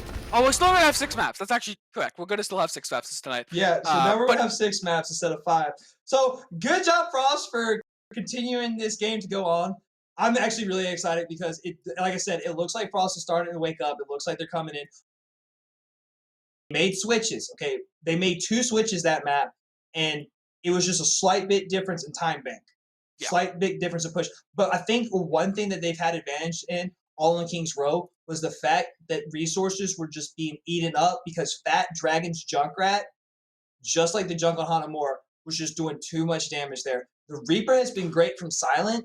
He did get some fat blossoms, but it just, you got to think, one ult getting like a couple of triple kills, maybe double or whatever, forcing out immortality, versus just straight up spam damage doing that, plus taking out the Rhine Shield in a matter of seconds. You're forcing defense matrix coming out, you're forcing, immortality. It's more value coming in from Fat Dragon. So that's just something they got to think about from the side of Blizzard Bears is, yeah, we've been playing our comfortability, but sometimes, DPS go burr, well, Junkrat just goes. Everyone knows that, but like Junkrat just goes stupid. He just jumps in there, gets out, does so much damage, and it was just early picks, and it's positioning too that's kind of killed them as well. They know that Junkrat spam was coming in, but why was their Lucio kind of midpoint? Defense matrix can't cover it all, the shield can't cover it all, and that's where Fat Dragon also got a lot more because he's got not only scary close range damage, he's got potential long range damage compared to the Reaper, even with the change to the shotgun. So, if I'm Blizzard Bears, I might be starting thinking that, one thing that they haven't really ran, which, could be an up or down if you think about it, is maybe running a pharmacy or maybe an echo. You do have to worry about that Ashe Mercy, but if you have that Mercy with you, it's not as big of a deal. And on King's Row is not a bad map to do that. But we'll see what happens. We're going to go to halftime 10 minutes. So don't go anywhere, ladies and gentlemen. We love you, and we'll be right back.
Welcome back, everyone. Joining us here again with Frost versus Blizzard Bears. It is tied up 1-1 right now, but don't let that fool you. It will be going to map 4 because there was a draw earlier on Hanamura. A nice 4-minute hold there for Frost, actually, to keep them from losing that map to Blizzard Bears. This could be a very different series if it was 2-1. A lot more of that pressure is then placed on Frost. Now they have a little more of that time to chill. It still might go into that burn burner. We could end up ending that. Obviously, Gizmo casted one earlier this week. He could get the second one of this week as well. So much love to Gizmo here. He's sticking it out with the tough ones, with the long ones. So big shout outs to him. Yeah, this community really loves me with these burn burners. But we're going on to Junkertown this next map. And for what I've seen, a Junkrat might not be that great of a pick now. Because like I was saying earlier, the more open space you have, the less value you'll get from that Junkrat. So right now, if I'm Blizzard Bears, I'm kind of sighing relief, but at the same time, I'm not going to not hold my breath a little bit because PM Doggy has been massive on that hit scan. And Junkertown's got some nice sniping lanes for both Widow and Ashe to run. You know, you could see a little bit dive coming out here. You could see, you know, the Ryan Diva. And honestly, if I was either one of these teams, that's probably the two tanks I'll be playing with. And another thing that everyone doesn't like to hear but knows is true is pirate ship is always in your back pocket for OT, or if you're Jetpack Cats, you might be running that right at the beginning with the Pharah as your second DPS player, which is not a bad strategy. But once again, if I'm going to be Blizzard Bears, if I were to run that strategy, the only thing you got to look out for is Doggy on that hit scan, because they have been hitting nice, beautiful shots when people have been in air. So you got to look out for that. Now, once you get into the inner city, once you get past the gates, then Junkrat will become more available and stuff like that as well. And really, almost any DPS is pretty valuable, except for probably Doomfist and Symmetra, unless you're just a natural Stevo, Symmetra OTP. But we've not seen that from either one of these teams tonight, so I know for a fact we will not see her coming out. Both these teams have been avoiding not just but look at this. Yeah, obviously you have PM Doggy on the headstand, but don't forget a Beta Giant has been massive. He was winning those Widow duels on King Joe, not something we typically see as a Widow map. He was winning a lot of those duels. You get a good look at this Junkertown city as we do be loading down, looking to see what these compositions might as well be. I thought, since Blizzard does pick map, and Blizzard Bears did in fact lose that map, they could have, honestly, I thought they would pick Rialto, a much better Fair Mercy map. Maybe they just aren't comfortable with that Fair Mercy, something that is typically very good into that Junkrat, and something that just outranges him outright. Maybe more a bit of PM Doggy, but with a Beta Giant, I don't think you really have to be afraid of PM Doggy, as he is really good in those duels. So I thought that would be where they're going, but again, this map is also okay. It has line of sight, it has snipers. What more can you ask for against the Junkrat? Yeah, and you know, I'm actually not shocked because you run the double sniper a lot easier on here than you can on Rialto. And they are on that with the double shield, which we did see on the Paul's Sanctum. So that's going to put a little more pressure on Fat Dragon not to be trying to poke out so much. So as long as he can kind of put the pressure on, but like, it's still going to be very hard because he can't really get the angles he wants. Yeah, it's going to be difficult. You're going to have both these snipers looking to take his head off at every opportunity. But right now, it will be a baited Giant looking to get some kills here on this outside. Trying to get the Ashe. Almost just hits him. Oh! A little bit over to the right and would have hit that shot. As right now, looking onto this high ground, they do in fact see this Ashe.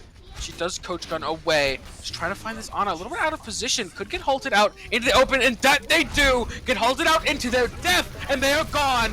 The Eat comes out, giving them a little bit of life, but on the backside, Fat Dragon, even on a map that we don't typically see Junkrat, he's still getting value, taking out that Zen. But Silent Wraith notices this and goes no, shuts him down instantly. Will get taken out himself, as this has just been kind of chaotic, but it should end up being in favor of Frost, as they have the picks and they have the positioning, and it will be the Sigma losing their life. Yeah, all honesty, all of those picks came down to was just a little bit of bad positioning. Yes, I understand that Silent wanted to prevent the res, but in all honesty, they could have just been backed off, let the res happen, because their team needed to regroup after losing 2. And you know what? That res was coming in regardless. So, it's what you got to think about when you're coming into these fights, especially right there. But now we see them back onto that Reaper, which is going to be a little bit difficult here because there's not a lot of places they can teleport to kind of get sneaky. It seems that when Blizzard Bears is threatened, they kind of revert to this a nice sleep! As I said, they kind of go back to this Reaper McCree as a really nice combo there to shut down that Sigma, sleeping him out of the air and just putting him in the ground with that trap. As far as holding on strong here, still 2 minutes to go, and again, it's going to be a full swap here for Blizzard Bears back onto that composition we've seen time and time again from them. I'm going to say this. I love watching the trap just open up underneath. It's almost like when you see a Mei use your self heal and you see the Junkrat lay the trap down, you're like, oh, I know what's happening as soon as they pop out. As right now, PM Doggy does find the better of his hitscan opposite in a Beta Giant. A Silent is a little bit in danger, does get their life taken away, but this is good. Krosky's dead. They don't have that Mercy, but they do in fact have that Nano. He's going to be walking at this Reinhardt as fast as possible, ends up taking his life, just walks past the Amplification Matrix. There's no damage going to come down into him, as right now it's Bad Rep going a little bit too far, perhaps, might be losing this mech, but does have that bomb if need be. As again, PM Doggy still on a tear, but it's going to be a Beta Giant finally shutting him down. Yeah, that's one thing you got to think about Junkertown too. Even though it's wide open, there are flanks available. So we saw it on Monday's match where one team rushed on that right side and came flanking around. It worked so well. I think that's what Blizzard Bear needs to do here. Find one in this backside, but he's taken out. They do actually find the kill. Oh, the bomb shadow comes out, but it doesn't kill the Reinhardt. Though he will be taken out by some damage from Euphoria. As right now, it's kind of a chaotic fight. There's picks going out both sides here. There's Reinhardt on himself. There's no honor to keep him alive. The Mercy's one in the backside. Cannot be found. The Beta Giant hits the shot. Oh no, he doesn't find him. PM Dog, he hits his own. He goes, punishes him for his whiffs, and now they retake this point in what could have been one of their only chances to really take this point. Now, they do have Deadeye available, and Deadeye can get a little value here. But what I'm looking forward to is waiting for that Diva to get demegged and Silent to come in and get that huge Death Blossom, because there is no immortality for Frost. So if that defense matrix is gone, the only thing that's going to save them from that is Nova with the Sleep Dart. And last time Nova was in, they missed it by maybe about a foot. So they better be ready to make up for lost time on that one. Yeah, and it's going to be interesting if Silent can even get in to pop off the Blossom, as it's going to be a lot of spam damage going to come in before he can even throw it out. The bomb going to the backline looking for this Junkrat. Doesn't quite find it, doesn't find anything. As Silent does get in the backline, the DM is not enough to save them, as they do in fact find Krosky. The beat comes out, keeping them alive, but Euphoria on this backside trying to keep the fight alive. Gets a massive shatter, but just not enough. Will be losing their life. This point should be flipping in the point away of Blizzard Bears. This just picks all in their favor. Fat Dragon tries his best, as he's done this entire series, to keep them in it. Gets the counter kill, but it's just not enough. And finally, they break this first point. There's not going to be the full hold. Yeah, Silent Wraith did a good job at that Death Blossom. Just like, you know, Baptiste's Immortality field, Defense Matrix won't last enough to save everybody. So as long as they don't focus you, which they could have done, he got the pick he needed, which was Krosky on that Mercy, which has actually been a very devastating character to go up against if you're Blizzard Bears, because those reses have come in so clutch in almost every fight. Yeah, and right now, you look at this tire for Fat Dragon, it's the only real ult difference here outside of that Amplification Matrix, and the tires from Fat Dragon have been much more effective so far than Murph's Amplification Matrixes, so I'm expecting big things from this tire, and here it is, it's already activated, it's looking on the backside, looking for something, but it says, and surprise! Oh no, that's not great for Fat Dragon. That's not great. That is not great. It's not great, but it's not totally terrible, because one thing, he still has 8 seconds left on that tire, so he still has time to recover and find somebody.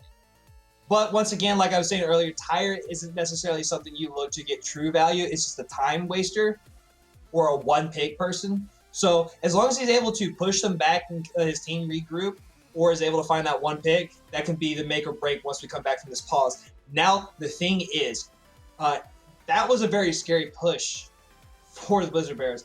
They almost didn't make it, but finally Silent was able to get it. So, you know, once again, we've been talking about all tonight is those comfortable picks, and his Reaper has been comfortable. And like I said, the Junkrat's not going to get as much value. Yes, we have seen Fat Dragon get decent value on the Junkrat, but the Reaper was finally able to get more because they were able to have so much more space to work with, and so was the rest of Blizzard Bears. So now the problem is dealing with that Ashe Mercy because PM Dragon, or excuse me, Doggy just got so much value off that first point because they're getting the damage boost, they're getting fat dynamites, they're getting bombed very quickly. So we saw that. We saw the D.Va dive and try to get them off that high ground, trying to push them back and all that. One thing, if I'm Blizzard Bears, might be thinking is if we're not going to match with a Widow or an Ashe, maybe switch over to another DPS that can dive with the D.Va, or even better yet, because they're on that Junkrat, honestly, a Winston wouldn't be a terrible idea either because you can jump in, you can bubble, you can defense matrix, you can at least try to get the Ashe to either coach gun away, or, you know, if they don't have the coach gun, then you can try to get them along with the Mercy. So that's one thing if I'm Blizzard Bears, you know, you might want to think about maybe running a dual dive and having them play kind of like a Carpe Poco kind of play where they're focusing on someone else. But we're finally coming back here, so let's see if this tire can be able to find somebody. They know where the tire is coming from. The lamp is already out. They're going to look for something. Don't find it. They know exactly where it's coming from. It can only come from that window, and it will be a Beta Giant just looking to straight up looking for it. Just we'll take it out, but they buy some time. They buy some time for PM Doggy to get set up and looking for the Baptiste backline. He's going low. He's dead. He has no lamp. It was forced out by that tire. And Cliver on this outside is looking for the charge in on the outside, but can't quite find it. The BAP is dead. They don't have Immort. They don't have any of that healing. And right now they just have to stall out, waiting for the BAP to come back up. And now this is exactly what you need. You're giving your time for your DPS to take space, to get the space they need to be effective. Yeah, exactly. And that's one thing that teams need to think about is if you're going around that Junkrat, don't necessarily look as the tire as like an instant kill, even though it can be. It's great for creating space and forcing out abilities. And you know what? Once the immortality was gone, boom, right there. Yeah, a nice sleep there. Will find Silent, putting him on the ground as, it's Euphoria going extremely low. Does get the counter pin out there. Really still going low. Fat Dragon finds two on the outside. And right now, really them trying to hold on to this point. The BAP is on. The seventh man is here. He has arrived. The superhero landed in to keep them in this fight. The D.Va does go down. They trade out the kill or the bomb as Bad Rep just sits there and watch. It has to just watch their demise in front of them. As I don't even know if they can get a contest back in. Yeah, honestly, I kind of wish Bad Rep had wasted their bomb there just to hold the fight. But it's okay because their team's able to make it with the Nano Reinhardt and a Shatter coming in. Cliver! He almost just had a shadow onto the backside, but just can't quite find it. Before he come back in, his back is turned to this Reaper, but he is antied up. Both of these honors getting so much value. The sleep stopping the shadow here for Cliver, and it's only 2 seconds remaining. The high dude comes out, finds two, but the bomb for Bad Rep finds two as well, and they cannot touch the point. Blizzard Bears only pushes one and almost finishes the second point, but not enough to push them into that third phase. I want to say it's Bad Rep. Thank you for making me eat my words there. I did say I almost wanted them to use that bomb, but you know their team was able to make it back. Huge hole from Frost. Frost looking good right now. That they didn't come out sluggish at all from that halftime, and sometimes that's something you see from these teams because a 10-minute break is a lot longer than you think, but a lot quicker than it feels. And I know that's kind of an odd thing to say, but when you think about it, if you're not coming back out of the gate on full throttle, this 1-to-1 match with one draw, 6 map, it's 3-to-1 Blizzard Bears. But right now, it looks like it might be 2-to-1 Frost, and that's huge considering how sloppy they looked on Nepal. They, because they just kept going in and in. Now they've kind of regrouped. Now they're doing what they need to do. DPS, or honestly, they're space makers right now. And once again, that Junkrat, that's another thing about Junkrat. Because of all the damage, they can create space. You hear someone like Shadow 2K joke around when he's playing Genji and stuff that he's making space and all that. But if you got if you got the whole team's focused on one character or focused on one ultimate coming in, it allows your team to just push up forward. So, you could call like Blade and Tyre wasted ults, but, if you're getting the whole team to waste abilities on them, well, then someone like PM Doggy is just going to take sole advantage, and that's what happened. Yeah, and right now, it will be a little bit of swap up. Silent Wraith will be on that Soldier. Not something we typically see here, but they do have a little bit, they have a lot of time to defend this here. Right now, trying to get some damage over that shield. Only the double shield here. Again, the Halt doesn't find anything. Oh, Clive is going so low. He ends up living. The D.Va, though, is just zooming in looking for the kill. But D.Va could be going low. Could maybe even get D-Max here, but no, they get out. They're fine. just looking to just get away. As right now, the Dynamite does find Fat Dragon, and the follow-up shot is true, as the Reds will be looking to come in here, but they can't. He's out in the open. The shot goes down onto the Mercy, going low. Salamate on this point looking for something, but over here, TM Doggy does in fact find the kill, does find the trade onto a Beta Giant. As right now, it's now their time to push. The carry is dead, will be getting res, but won't last much longer as Clive is going extremely low. Right now, it's just all resources used onto this Orisa to keep them alive. Salamate dies on that soldier, and a lot of damage is now gone. The Mercy's burning up even in the air. They will lose their life. As Fat Dragon on his backside with this tire, might not even need it, doesn't even need it instead. It's taken out by a Beta Giant. He said, yeah, you don't need a bow here. You can win the fight without it. And right now, it will be a cleanup, and moving in the second phase, going to have plenty of time just to almost finish the second phase. This is not looking good for Blizzard Bears. Yeah. Once again, Fat Dragon side doesn't need the effectiveness it needed, but that's all right because they do have PM Doggy's Bob coming in. They have Nano, they have Shatter, and they have Bomb. They have 4 amazing ults. Where Blizzard Bears, the best 2 they got right now are their tank ults, which are technically speaking fight-winning ults. But that's only if they get value. And Nova got a nice sleep on that Sigma in the first round, so yeah, you know, I'd be very careful. But you got a lot more protection here in the streets. Obviously, that Bongo gives so much damage, a lot more flexible than that Amplification Matrix, and giving pretty decent, similar amounts of damage as the D.Va is just going to be running up here. We'll get the instant D-Mac, a little bit of overcommitment here from Bad Rep. Will end up living, but still is in that baby D.Va form. They're letting the Reinhardt push the point here. They're going to have to drop on him eventually, and now they finally do. But he has the Nano, the Lamp is already forced out, and right now the both bombs will be thrown into the fight. The 7th man for both squads are active, a 7v7, but now a 7v5, but the Shadow looking to even it up, the Sigma going low, but he can now eat up the damage that's coming his way, as finally Blizzard Bears stops Frost in their tracks and keeps them away from finishing this map. Yeah, now they got 3 minutes and 50 seconds to hold it here, Blizzard Bears do, to get this win. The best part is they still have Collywog's Graviton Flux on here, so that's actually a really big win, and also the fact that PM Dog died so quickly. Now a Beta Giant has the tactical advantage when it comes to ult charge, but Ashe is such a crucial ult charge building DPS character, it might not even matter.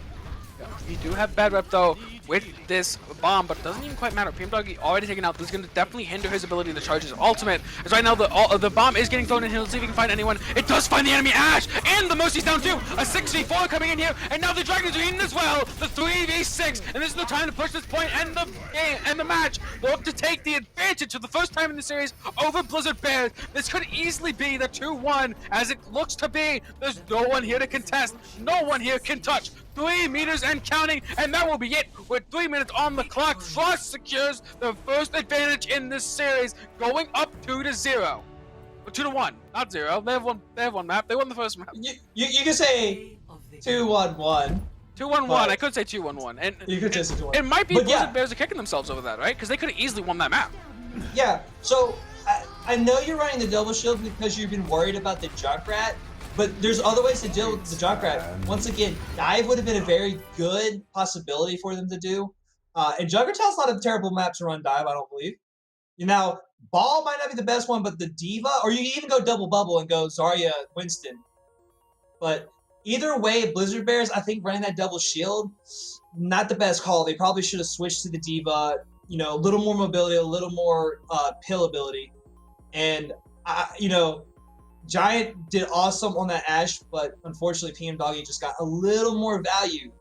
I mean, as far as the fights go, Giant's been winning them the 1v1 fights, but the team fights, it's almost like, you know, when you look at a Pharah versus Pharah, and I know we have someone in the chat right now that loves hearing about Pharah players, but like, you can have a Pharah try to take the 1v1 in the air, but the other Pharah is shooting the team. That Pharah is just going to get so much more value because they're putting in the damage they need to. They're not worried about the 1v fight. So you can do that the same with Ashe.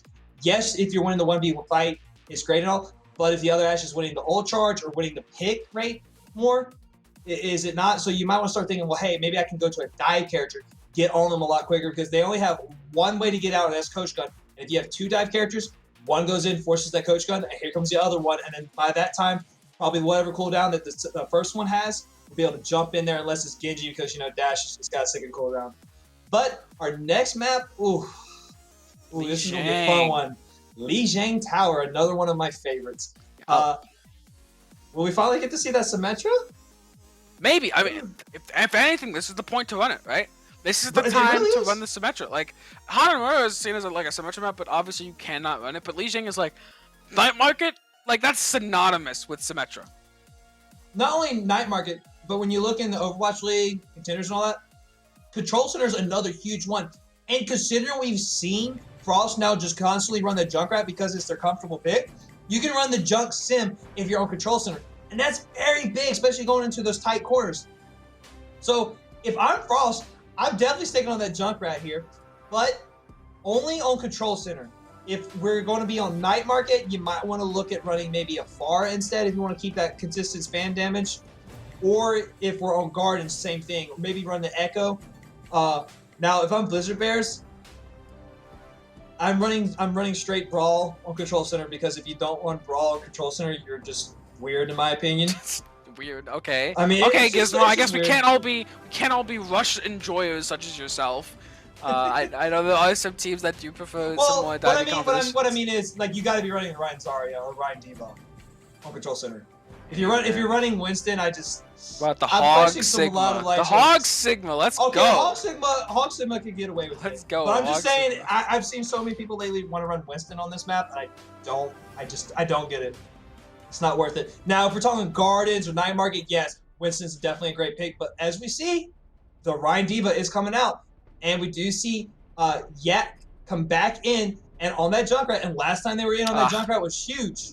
Not Fat Dragon. I mean, like here's the thing. It's like we're trading out one great Junkrat player for another great Junkrat player. I don't know who I want to see, right? If we could dual Junkrats, like have two Junkrat players in there, like somehow, like I don't know, like somehow just have two Junkrats in the game, you know, and it would be great. But obviously you can't do that anymore. That was removed from the game in like 2016 or 2017, so none of that anymore.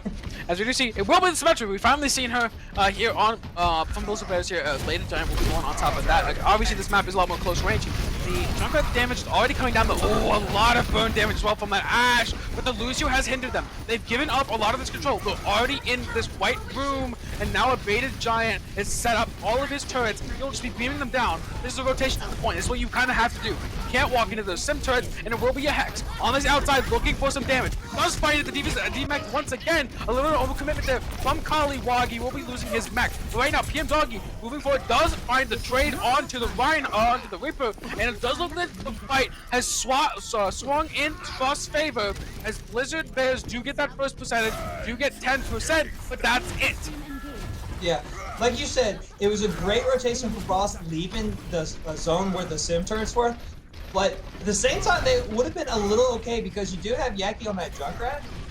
But you know what? They made the right choice by switching over, just go straight to the point. They gave up 10 seconds on the point, but now they've got full control.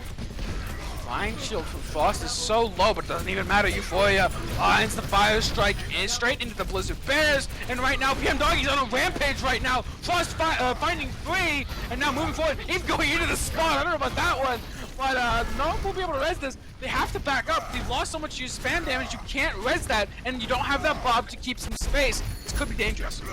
Yeah, that was a very questionable play, but they do have ults coming in, so all they do is back up, wait for PM Doggy, and then they can have a 7-man on the field. Oh no, Euphoria's not having a fun time right now, as it will be. The Hex on this backside does take out the Baptiste, a massive pick, as the Bob is going to come in here for PM Doggy, but he doesn't even need it. He doesn't even need the Bob. He just comes in, kills Clyboy for himself. On the outside though, the McCree is looking for this Ashe, as it will be, at the end, it will be a baited Giant finding him on that Junkrat. Jack the Nerd does manage to live long enough to get that remake back in, and Kaliwag as well. With that DM, does save her Junkrat from death for now, but they have to back up. They don't have the resources. Instead, they throw the bomb. Oh, nice shadow fire for you. They trade up their Diva for it.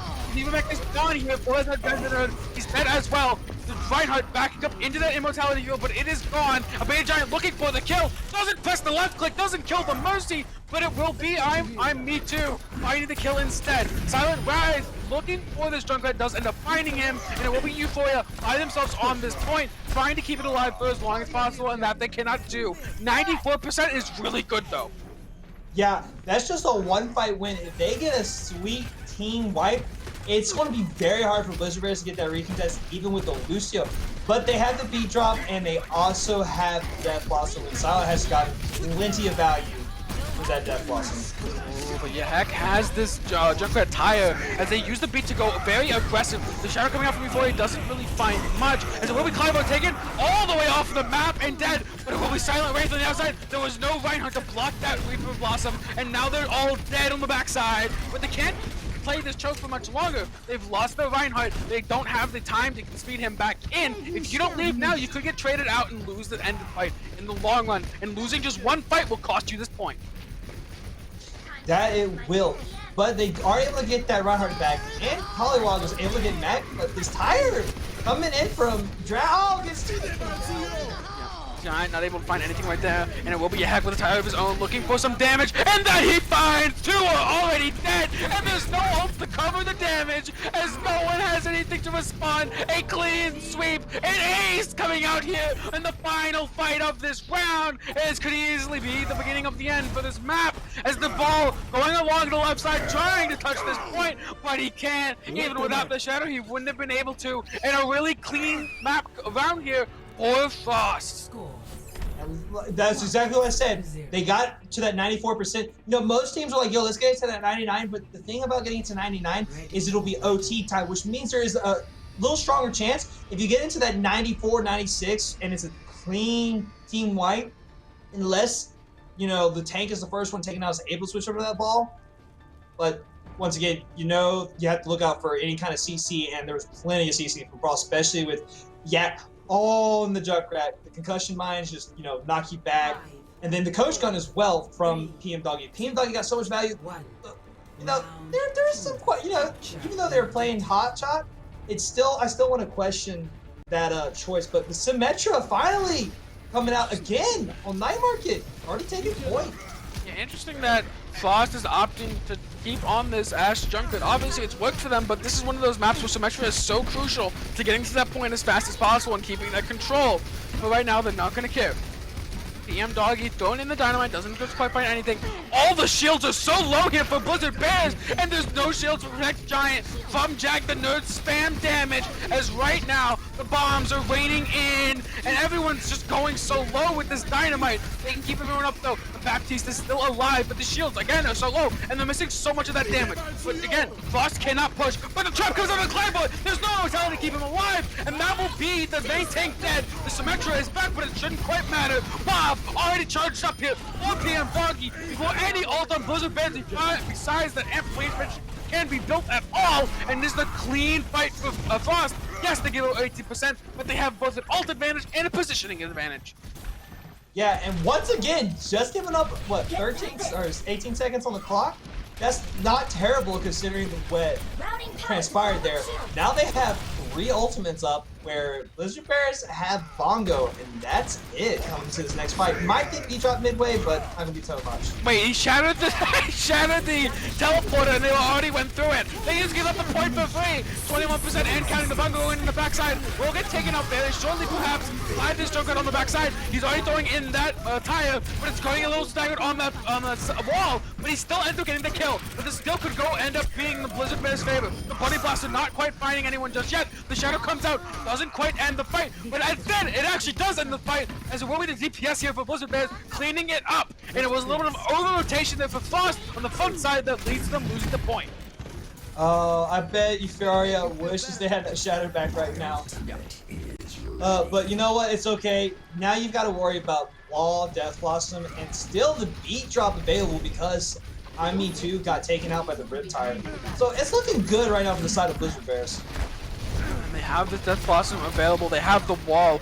Wall is one of those sleeper ults that are just so good, but no one ever really talks about. The ult is available to come right in! As soon as he was out of her mech, the DM is gone! That's why throwing that ult aggressively sometimes against that Reaper can end in your demise, as a 5 or 6k comes out here in the ace for Blizzard Bears. The time rings out, and 78% in counting, a massive upswing for Blizzard Bears. Yeah, Silent has been so patient with their Death Blossom Knights, and that's why they get so much value.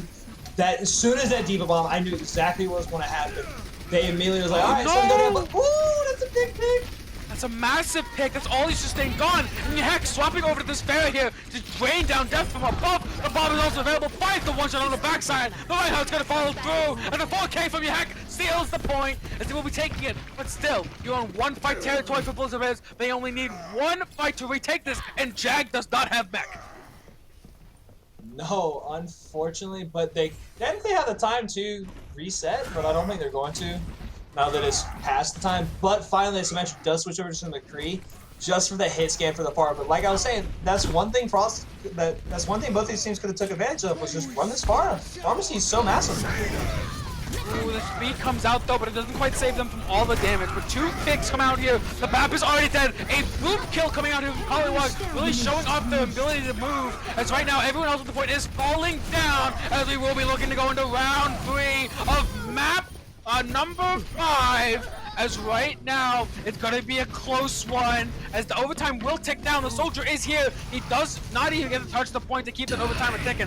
Someone could be coming in from this window. That they do. The lamp is already dead. The Baptista follow as the ball on this point could easily get shattered up. Doesn't even need it as it is in the area. Heck, the barrage comes in, which ends in their demise. Willie wishing that experimental patch has gone through where they can move during their ult, because you're a sitting duck when you're in that fair ultimate. As right now everyone just dead, we're coming back and not quite enough. The soldier just tried to be met with a flurry of damage and a shatter, and it's gonna go to round 3 as close as a control point can get. Ladies and gentlemen, this has been a very exciting match here on Lijiang. I think though the switch from Yaki over to the Pharah was a great call, considering you weren't able to get as much value with the Junkrat as you have been, and especially here on Gardens, it's going to be even bigger. Now that Frost has seen that Blizzard Bears will pull out the Symmetra, I'm actually shocked that they're not trying to mirror it, because it's just going to be an easy point capture once again for Blizzard Bears. It worked for them on Control Center because Control Center was so nice and beautiful for Junkrat. Now that they have to switch over to this Pharah and take away the Mercy Pocket, oof, I don't know about that. Yeah, but right now, it will be the TP onto the point. Yahek obviously showing off in that latter half of that point that they prefer the Pharah Mercy instead of mirroring that Symmetra, but they're already on the bridge, and that's everyone going off the map! I'm me too! A massive double boot to start the round, and that's not what you want to see if you're Frost. You're in the abyss, you're gone, and you're gonna get staggered out of your diva here, as the Pharah throwing in rockets just can't quite get the damage they need, as a massive play from IME2 secures the first cap. Yeah, honestly, doing the amp or the speed amp for 2 seconds out of spawn didn't really seem worth it, because then you had to wait for the bar to come over. There was no damage, and like we saw, IME2 was able to just roll on in, and boom, there went 2 right off the side of the map. Have this barrage, but they get. Oh, they don't have the barrage anymore as they are down in the grave. Once again, thrown in the abyss. The Mercy cannot res something that is out of their ability to reach. As on the outside here, the McCree could be in danger as well. They're just pushing the spawn without remorse. The shield is low here from Clyboy, though. He is going to have to be waiting, splitting that shield down. He's backing up slightly. They get booped by that Pharah. You have to be careful on this bridge. That boop is everything. Just change everything. It's right now looking for this barrage, but it's gonna be a oh no! The wall comes out here from the Symmetra, and the Shadow as well finds the Reinhardt, puts him on the ground. He will be losing his life. The barrage though only finds 1, not what you really need. And again, the Baptist is getting thrown around by this diva, but on that side, 4 go down for Blizzard Bears, and Frost pulls it back. Despite losing the Reinhardt early in that fight, despite the ultimate disadvantage, they still win the fight. Yeah. I'm glad that PM Doggy switched over to McCree, gives you a little more stun, plus the mirror match from McCree is a little bit stronger if you don't have Mercy to pocket your Ashe. Now, Silence sticking on the Symmetra, which I find interesting. Usually they would have already switched over to the Reaper, and the teleporter just gets immediately destroyed right there, leaving the IME2 to get caught out. Okay. That's a little interesting, but nothing too much as it will be hecking boasted down, but they have to wait for this Lucio. Oh! Nice shots do come in here. The high noon was used by PM Doggy for some reason. They all were hidden in that room, and Heck finds a little bit of a random kill there. Again, they have to wait. Silent swapping over to that Reaper away from the special. Like you said, it was a little interesting to see that, but now with the Reaper, how is this going to work? Well, Deadeye coming out here, not going to fight. Once again, why aren't... Okay, I was about to say... Frost just doesn't like the kite. Oh, the bomb in the backline though could find this Baptiste. He walks into the lamp just in time. Doesn't need that Reinhardt shield. The Lucio ult does come out. That's the advantage you have with that Lucio. Sound Barrier is such a team fight winning ultimate, as there will be a hack looking on this backside for his Baptiste. Does find it, but the rest of the team is already dead. Looking for the McCree as well, but does not find it. Will end up losing their life. As right now, very even in percentage on this point. As Neva comes on the solo just a little bit more, but might only end up just giving up a little bit more ult charges again. Very even in charges. Nova Vixen swapping over to the Moira. Yeah. So here's the thing when it comes to like feeding like that, it's actually an okay because you're able to get it up to 70 seconds. The more time, the more percentage on the point you have, the better. And so, especially at this tier, it's okay to feed like that. Oh. Another great move. Me too. Again, the bridge is just so dangerous. Don't go there. The Reinhardt Shatter though finds two on the front line and puts him in the crowd. The Barrage though solo onto the McCree, looking for the Baptiste as well. With 38 HP on your heck, he loses his life. They traded out multiple kills. The Moira over the front line, looking for that damage they need, but they just can't quite find it just yet. They will get peeled back. No fade available. They move, losing their life. Collywog throwing out the bomb. Doesn't find anything but forces the Rhine to hold his shield. He cannot do anything on such low HP. The Devo on the point, 99%.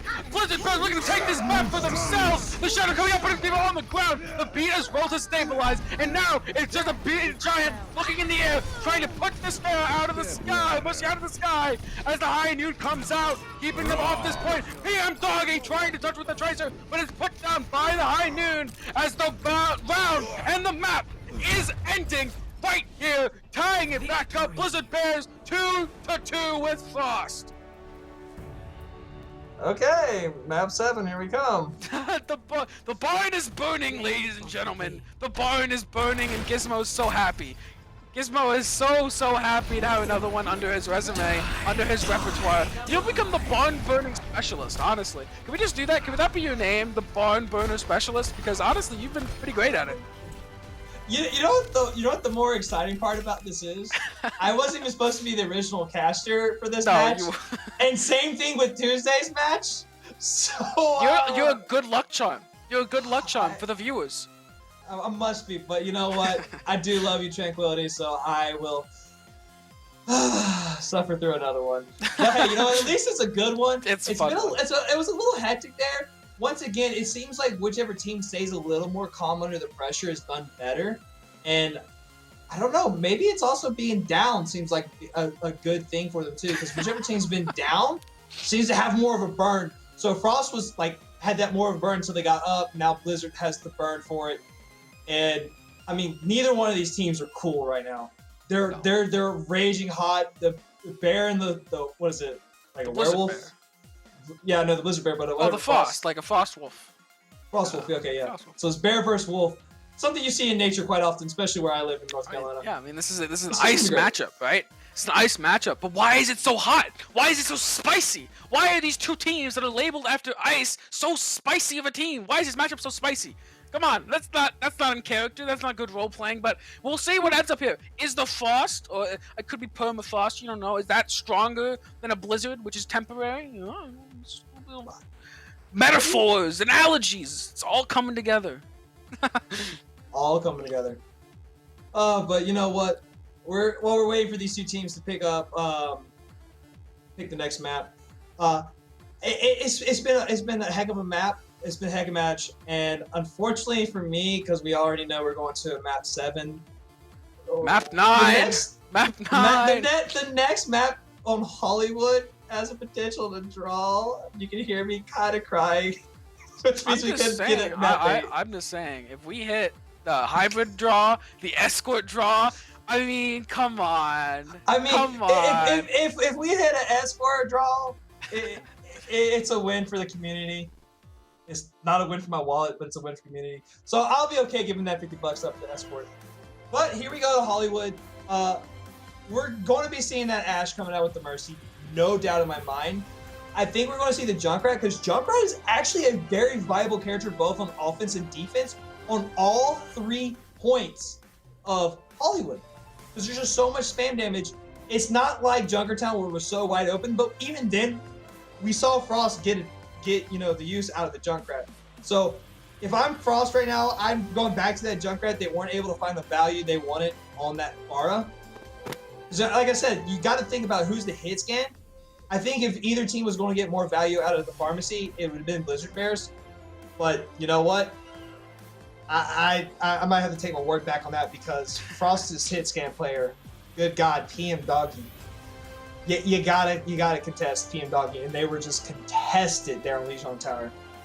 Yeah, I mean, But- I casted Frost earlier in the season. Actually, I think it was stage 1. I think it was actually my first cast with Tranquility was Frost versus Reminisce, and unfortunately Frost lost that game. But I remember hearing just PM Doggy over and over again said by Captain Jack in those play-by-plays. So he is definitely someone to look out for. So again, obviously we've seen him together tonight.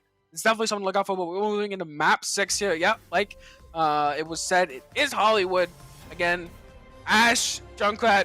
Nothing out of the ordinary, as Gizmo has said with that expert analysis. It's probably what's going to happen. Frost has already shown it so many times. Look at that. Look at that. It's already there. I mean, if it ain't broke, don't fix it, right?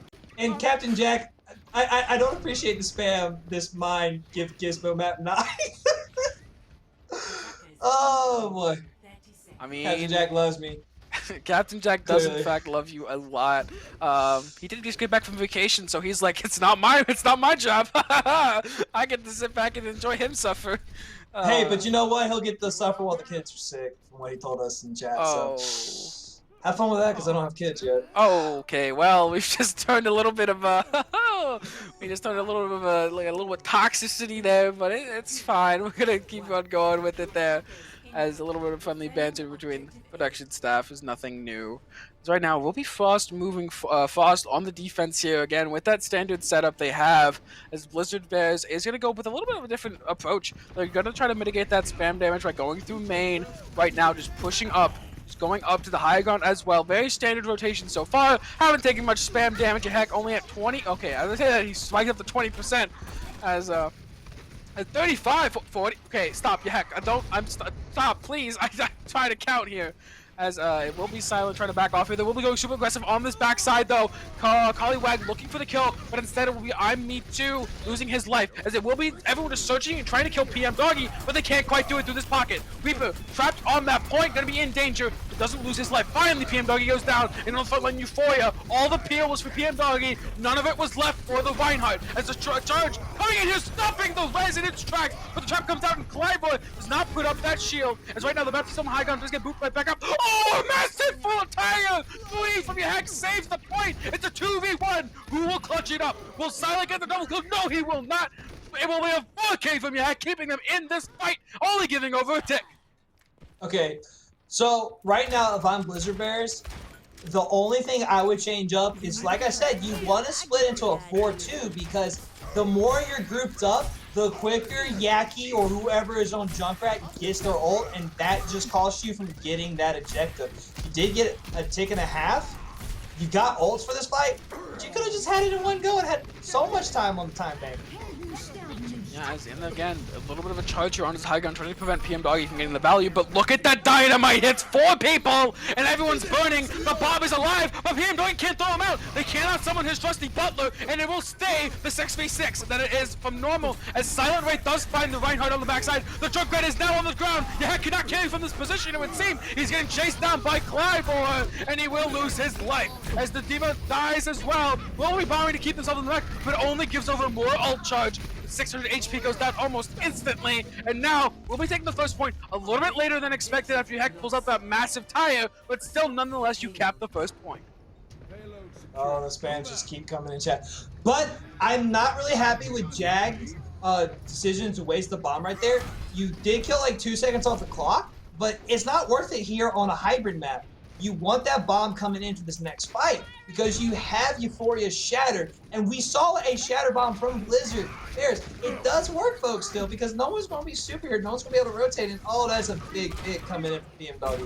Yeah, PM Doggy already finding that Baptiste again, like we've done so many times. PM Doggy, don't do it to him. He's been a menace on this high ground. He already has that bomb available for this next fight. Oh, he finds another. They're just staggering at this point. PM Doggy lines him up and puts him down. As right now they're going to be holding on to this point. 3 minutes to 20 seconds remaining, and a massive ult bank built up here for both teams.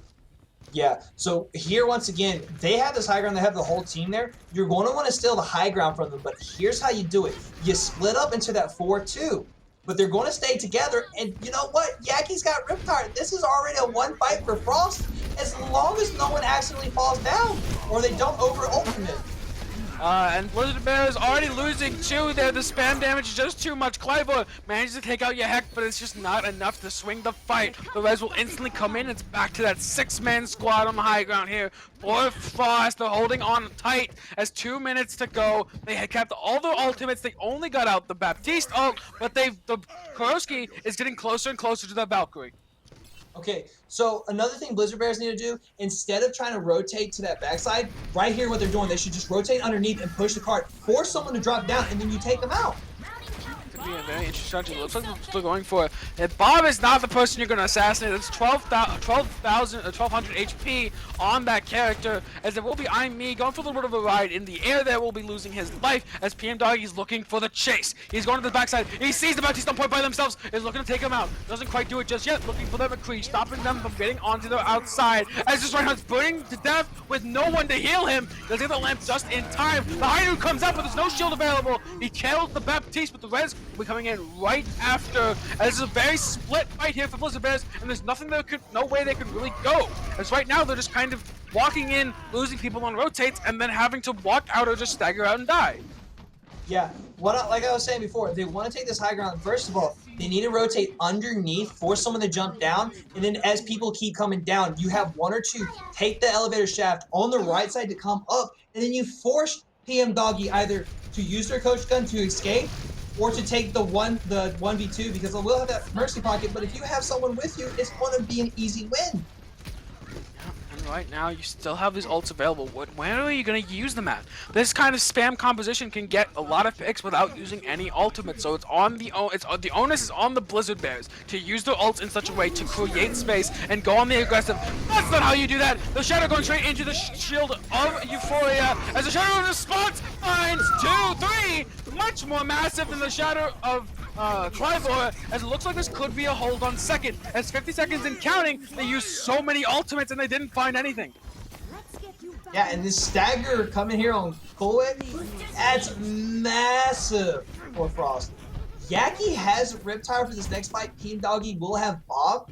Once again, it's just, oh, look at that. They finally are switching over to the double bubble, trying to do that dive, what I've been suggesting. The only problem is now they're diving into a very raw comp that's all clamped up together. You're not going to be able to do enough. The bubbles are going to get taken out too fast. It's a little too late to try out this strategy. Diving into Bob is just feels bad, as right now Clive, no! He's playing against Poke and you're running it down main. You lose all your HP before you can even use any abilities. And right now the fight is looking so bad here for Blizzard Bears. Bob on the point of basically a try to Silent Wraith gets taken out instantly. No damage, no healing available. The beat's too late to save him, but Bob is still up, keeping the damage on the point. Clive is back, but what can he do? A solo Winston on the point's not gonna save it, as he's dead as well. Honor the last one being chased up by this Diva, and a second point hold here for Frost will secure them a very good spot moving into the next round. Score 0. So, Blizzard Bears. When this, no matter what happens, I want you to really just go over this Hollywood second point right now and see where the mistakes are. You had the right idea of wanting to take that high ground. The problem is, and I know for Discord tier, it's a little difficult to run the 4-2, but you really need to do that, especially if you're going into this Poke comp. It's just, you're not going to be able to dive all in there, and you're not going to be able to, and if one person goes a different direction than the others, it's a moot point. So next time, like I said, if your team that's kind of going against the same composition, you force them to drop down. You push the cart underneath. You stay right underneath them. That Junkrat spam can't get you underneath the little shelters of the buildings. So if you do that and just push the cart, eventually they'll either have to rotate or drop. But they just never did that. And when they had started to do that, then they rotated to the other lift, which was a little too early, a little too premature. You didn't force Frost to drop down from the high ground. That's how you win it. Now, we saw this on, was it Monday or on Tuesday's match as well? if you don't take care of the high ground, it's going to be so damaging. The fact that all of Frost was up there, that's why you just straight push the card. Now, if they had split up, then you go to 2-2. You take the 2-4 and you take care of the high ground. But they didn't do that. They were all grouped up, and PM Doggy just had way too much value. Yaki had way too much value. Yeah, and again, it's gonna be Frost on the spam composition, a little bit less effective on this attack. But Rotation is still coming into the bottom right. So you're gonna give up this high ground. A spear on the backside, trying to get as many kills as possible. A massive pin as well onto Euphoria, loses their life. But Jack the Nerd, Collywog loses their mech, and so does Jack the Nerd, just a little second late, a little bit late on that call, but still a little too early on that call, in fact. But instead, it's gonna be the Reinhardt just walking into the enemy team, trying to pin this Reinhardt, doesn't quite find it, has the shatter. Oh, he's on 8 HP, but he lives just long enough to not die. But look at that, all that spam damage into that choke finds the tire. Lucian's getting hunted down, but Nova Vex simply lose their life. Doggy, wait, PM Doggy's on the back line, looking for the kill, finds himself on fire. He's literally on fire right now, finds two on the backside, and he's gonna clean it up, as right now, there's nothing available for these two here on this point. It's just Silent, it's just Collywog, and both of them are dead. They've taken the place on this point, trying to keep everyone else off of it. Both supports are here, the DPS are coming back, and this looks like Blizzard Bears will be ceding this point to Frost, and there's only half a streak phase to go. This is not a good look. Once again, if you want to take a value away from the Junkrat, stay a little spread. All of them being on that high ground is not going to work out, and like we just saw, Yaki got the tire quick. They did kill the Reinhardt, but it was moot point because then it was just free reign for Yaki. Yeah, and Jack the Nerd, this was just meant late. Not going to be able to push as hard right now, but he's just spamming that Bunny Blaster, trying to get all that damage. Oh, that's a 6-man dynamite. Gonna give so much ult charge to PM Doggy, but he already has his Bob, so it doesn't really quite matter. As the Bob will be getting thrown on this point very shortly, but a Beta Giant already finds the Diva. Obviously, no mech there. Gonna be holding on to the ult. He's behind them. He's a little flank. He doesn't quite finish him off though. A little bit of damage that came in a couple patches ago, keeping him alive, but he's still on his high ground. He's still looking for some damage, but the Diva's here. The fighter jet has found him, and he will not let him go. Murph threw out a very late window. I wonder if that was a misclick. Fat Fingers do suck in this game for sure, but it's going to be a window they're going to want back because now they have to worry about Nova on their window. You got to worry about the Bob, and oh, Fat Shatter. Fat Shatter on the point, was out this lamp. Not much you can do. Euphoria still just gonna swing it on this front line, but so much damage to the back line. Silent finds a kill. Doesn't have that wave available. Doesn't need it. Gets out of the way. Oh, that was their own bomb. The DK died to his own bomb. As now they will be pushing forward. A little bit of a mystery on my side. Colors in this game sometimes get a bit jumbled, especially with skins. So, my mistake. Definitely. I understand that. But you know what? I felt like it might have been a little too many ult commitment. The Death Blossom found the value, and the bomb just felt honestly like a waste. Now they have no ults, and they have to go against a tire Bob. And honestly, Yaki's going to get the value regardless if the tire gets taken out or not because the immortality's gone, and there's no peak drop.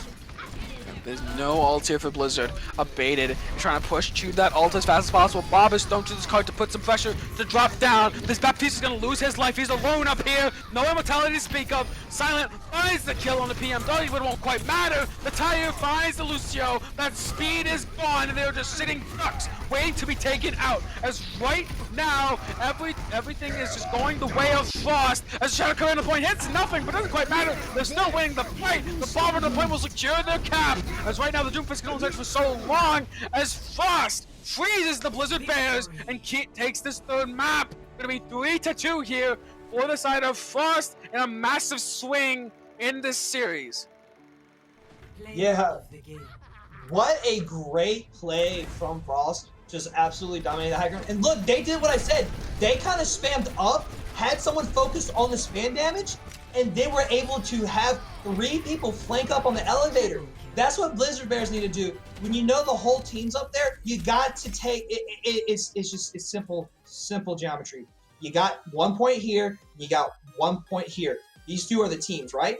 Well, when this point splits up, you now have to focus on 2 spots, and it's not easy. And when there's a Junkrat just spamming constantly into you, you got to use your resources. So if Blizzard Bears did something similar to that, they might have been able to take it. Honestly, I know PM Doggy's been awesome on that Ashe, but once again, a Pharah could have been helpful, or running the Junkrat themselves, or maybe it wouldn't be that very value because of the Junkrat, but you could even throw out a Torb there, trying to get a turret to kind of spam them from a different angle to get them to focus just for a split second. That's one thing that Blizzard Bears haven't done tonight, and Frost has. They've been taken away. Honestly, their DPS are playing their tanks positions right now because they're just creating the space. They're creating distractions. That's what needs to be done here. Yeah, and that score is a little bit different at the moment. It is 2. And for tonight, Blizzard Bears does have 2. It is a little bit. The production is working on it, but just mentally, just take the 0, scrub it away, just draw a little 2, and we got it. So moving into this next map, it will be the 7th map of the game because we did have that draw earlier. Again, yeah,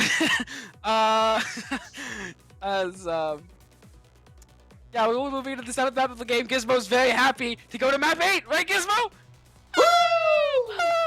Will we escort? So that should be very fun. No. If Blizzard Bears win here, or excuse me, if Frost wins here, we're done. Yes, if Frost wins here, we are done. But of course, we want this game to go the distance, not for you guys at home. So we want Blizzard Bears to tie this up. So let's go, Blizzard Bears. Gizmo doesn't need sleep. Let's go. Oh yes. All right. So while we're waiting for this escort map, and it's either Blizzard Bears wins or draws this map, which we all know how unlikely the draw is going to happen. But hey, you know what? It's a double win if it happens because we go to map 8. I don't get sleep, and Tranquility gets $50. So if we go to map 9, what happens? What happens? If we go to map 9, Captain Jack, you're taking my spot. I'm going to bed. Yeah, we will be moving on to Route 66, so pretty fun map here. Again, loser does pick this, so why do you think Blizzard Bears is going to be looking towards this Route 66? So, Route 66 is going to take away a little bit of the spam damage from Junkrat because you got longer, wider ranges, but at the same time, it's hard because Rialto would be better. They're thinking between it and Rialto, where's the Junkrat going to be more effective? And it's definitely going to be Rialto. Now here's the problem though. Silent Reaper is not going to be that effective on Route 66 as they could be on Rialto. So maybe next time maybe he needs to swap off that Reaper. I know it's been the comfortable pick, like we've been saying. You want to play comfortable pick, and they are getting value, but they just can't get enough value because they can't get close enough because of all that poke. Sometimes you got to defeat poke with range, and they just haven't done it on certain maps. You looked at, or you match poke with poke. That's the other thing you could do. And that's what they did on Lijiang Tower, and that's why they were able to take Lijiang Tower. Yeah, and right now, it really does come down to, this is the map for Blizzard Bears, right? If they can prolong this series, momentum turns in their favor. So it's going to be, this is really it. If this does go to Blizzard Bears, I can see this being a huge momentum shifter. Obviously, it's not just the casters that are going to be tired after a series like this, the players as well. I've been in long series as well. It takes a grueling mental assault on the players, so it really does come down to, it really does feel, it feels like a heaviness on the shoulders as the series goes on, but the team that does get that last map before the last one, the third, tying it up, that could be a big momentum shifter. It could really push them into that second map, that last map. So, looking here on Route 66, obviously we're gonna have this spam coming out from Frost. Nothing new here, and Blizzard Bears here is gonna be starting with a double bubble, which we only got to see them do it for a split second. The only problem is Clivor, it didn't seem like communication was there. They got just picked out, and oh my goodness, stop. You're giving me headaches. Nova, Matt, stop spinning. But no, we didn't see them communicate well, but now they have to communicate because, there's not much space to hide behind. So Clivor's got to be ready. And when you're running double bubble, you're thinking one, two things. You're trying to either separate the other team, or you're trying to wait for a time to dive someone. But while they're all grouped up in this poke, it's going to be very hard. Yeah, and right now we do have PM Doggy starting off. The bubbles do come in. Both of the bubbles already popped here for Blizzard Bears. The Clyboy, he dies through both of them. So much damage to come out. That was even without the Ash shooting at them. So much damage coming out from Bad Rep on that Diva. People have forgotten how fast the monkey is burned by both the micro missiles and just the firing of the Diva, the fire of the Diva. So it's going to be really on Clyboy to play very safe. You can't jump in like that. You have to jump in and kite out with the bubbles, not commit further. Yeah, and that's another thing too. Like the double bubble will be nice, but running into this poke is just going, especially with the Diva and the Junk, it's just so much damage that you have to time the bubbles right. If you're popping both bubbles simultaneously like that, your monkey's not going to be able to survive. And on this high ground, he goes back up, but a nice job of kiting this back out. He's going to live a little bit while longer, but still a lot of damage can come down on him. He's going to jump back up very shortly, getting that cooldown back up. Zarya getting up the action as well. PM Doggo, though, already close to that ultimate, to that Bob, but Clyboy looking for something here, jumps into the air, looking to get that monkey ult as fast as possible. Getting angry soon, the glasses do break, and there he goes, looking for this Valkyrie Mercy, but he just can't quite find it. Instead, shifting his eyes towards this Junkrat, doesn't find it either, as PM Doggy still, with his monkey in the backline, still finds the picks, still finds the backline, takes out both supports, the DPS as well, and secures the fight for their team, as everyone else is running away. A 4K for PM Doggy, back to almost without a pocket half the time. A really good job from them, as they push on. 2 minutes left to go. Yeah, I do like that the Blizzard Bears are running the Tracer too to kind of help Clyboy with the dive, but he's just they're not able to get in close enough because of this high ground. What Clyboy's got to do is wait for Silent to get into position to dive with them. That way they can get. I would honestly say go for Krosky first till the res is gone, and then PM Dog afterwards.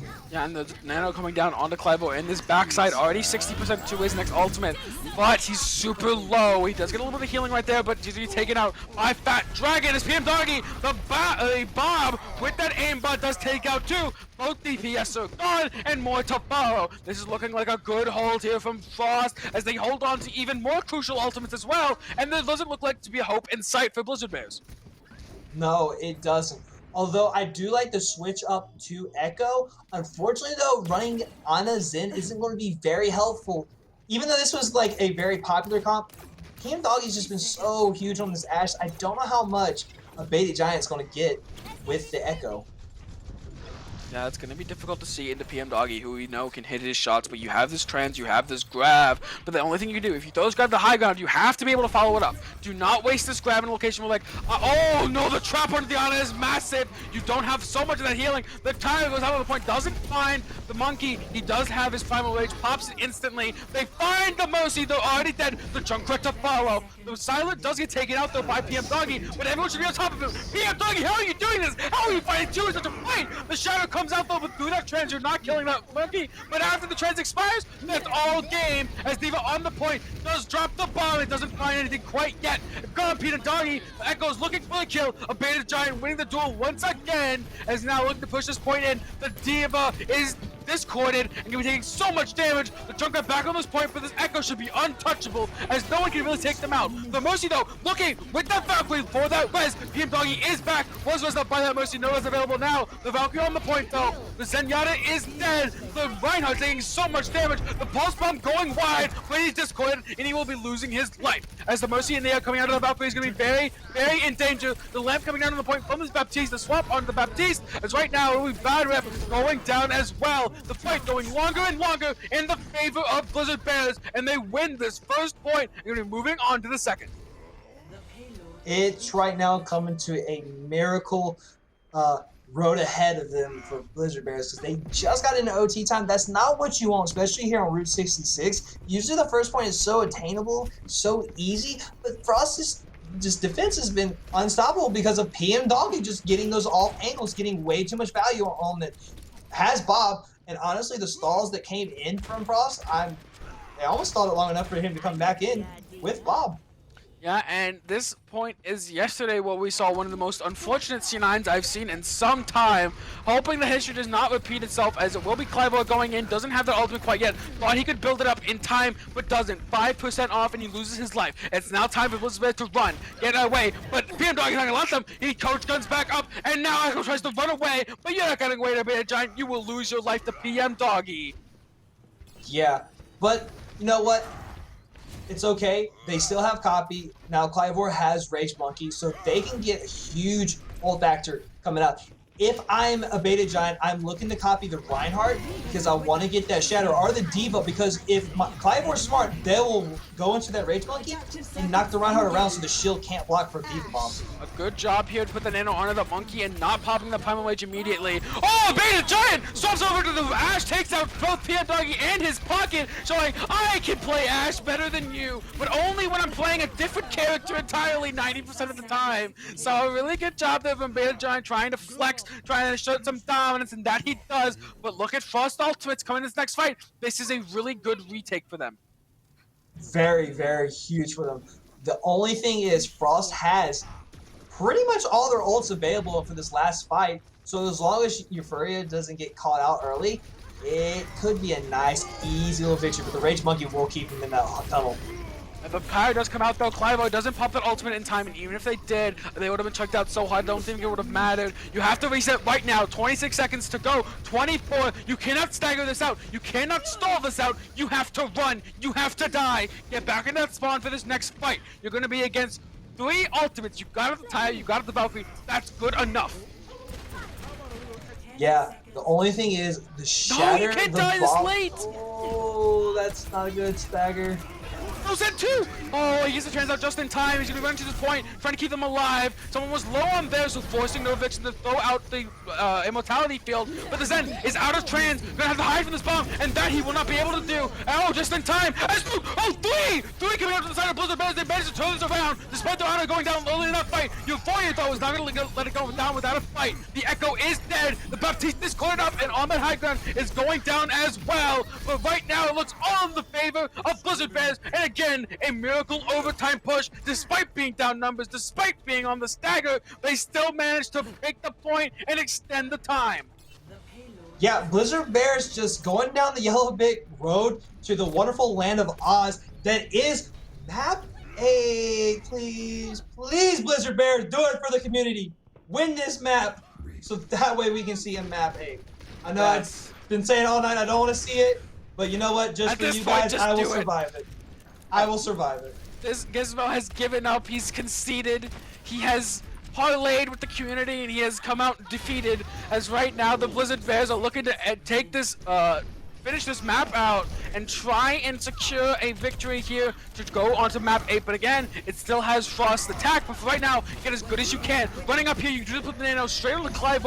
He does manage to live, but he has no one to swing on. He's just kind of sitting here. But no, they drop down, hit the shadow on top of him, but he's nanoed up. The early mortality is gone. Euphoria may have just kind of committed way too hard on something he did have no ability to do so. Oh, massive tire from a beta giant as he takes out 3 with a copy tire. Again, flexing on the opposition, saying, I can play this character as good as you, as long as I'm not playing that character 90% of the time. As right now, the staggers are going to have to come in here. The swap's coming on, but Fat Dragon has a tire of his own, as it does, looking for something, someone, and that it will. Look on this backline for someone. Fights the honor, they are dead, with the Baptista traded out. Clevo goes down as well. 4 seconds and counting, but PM Doggy is here, and he is not gonna let this go without a fight, as everyone goes down, and the end map will end, the round will end straight here for Blizzard Bears, but a good job for them. They couldn't pull out another overtime miracle, but they got what they needed. They almost finished the map, and on Route 66, that is enough. Especially with the spawns right there at the end. Oh, Blizzard Bears, you are putting on a great show right there. And you know what? I've been saying it all night. They might want to think about running that Junkrat, and right then and there, Giant just said, "Hey, that probably is what we should." You know how like you used to say you kind of counter May with May. Right now, it seems like Blizzard Bears need to counter the Junk with the Junk. Or at least that Echo, which I did say earlier would be a good call.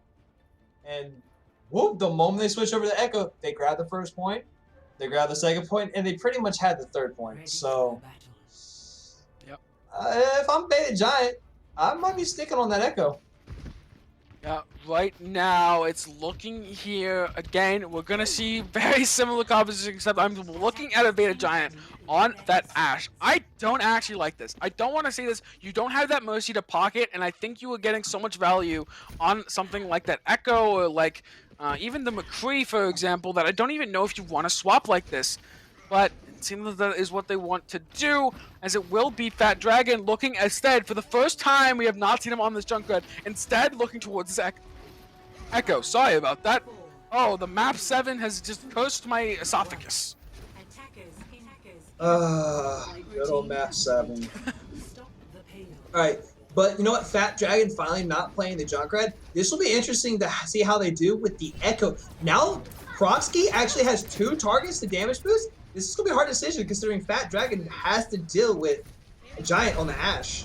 Oh, but a massive Titan! My PM dog is doing massive Titans all game! Everyone is on fire, taking down the 50% to that Bob, to that 7th man. But right now, it's just a spam war with these teams. But this is not where Silent wants to be. Silent wants to be in the face, and there he goes! Into the face immediately. But Reinhardt on the outside right now. Clever's going down! Clever's going low! The immortality saves his life, and he will not be losing his life just yet. But right now, Ryan is trying to stick back, trying to hold this lower area. And right now, it's going to be a re-engage here. Fat Dragon finds his counter there, and the Ashe, they're just gone as PM Doggy pushes, getting even more of this ult charge, and now the fight has turned decisively in Frost's favor.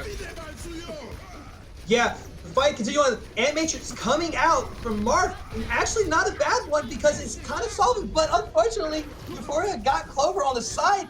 The Ashe follows up on Silent, but I'm2 decided to get PM Doggy, who's been dominant, but will get rest. This fight is already turned around, and with that, this is going to be one more fight here on point 2, at least. Yeah, and I'm Blizzard Bears to cut that clock down. I'm looking at this, and I see this Reaper, and I see this Ashe, and I think that they just kind of want to do different things, right? The Ashe wants to sit back, the Reaper wants to go in, and you have the Lucio that wants to do this as well. Do you think this is kind of hampering their ability to kind of play cohesively here with these 2 different kind of styles that are wanting to be played?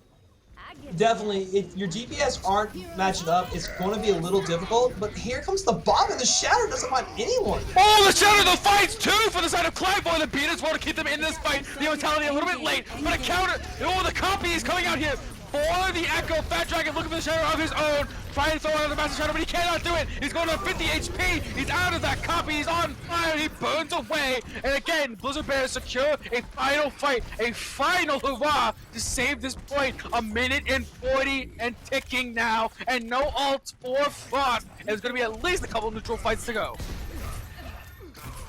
Very so. And Ant Matrix for Marth once again. She's doing absolutely amazing job. Ooh, those are really 2 bad picks. You don't want it from Blizzard Bears. Yeah, you can't have this happening, especially when you have this ult advantage. The Fire Strike through the window does find its target in Fat Dragon, but the Bob is going to go straight in. This is the one ult they had, and it's going to get so much value. There's nothing to really stop it, and that should be the point going over to the side of Frost. You can't let that happen when you're up 3 or 4 ultimates. You can't let them use basically none to win a fight. Yeah, I mean, that is just terrifying that PM Doggy has got that so much value from the one Bob. That 7 man is huge, but that's one thing now Blizzard Bears got to think. Did we overcommit there? And they did. They pushed way too hard. They should have stayed back after they had won the fight because they had the ult economy to just continue it if it won and just take it.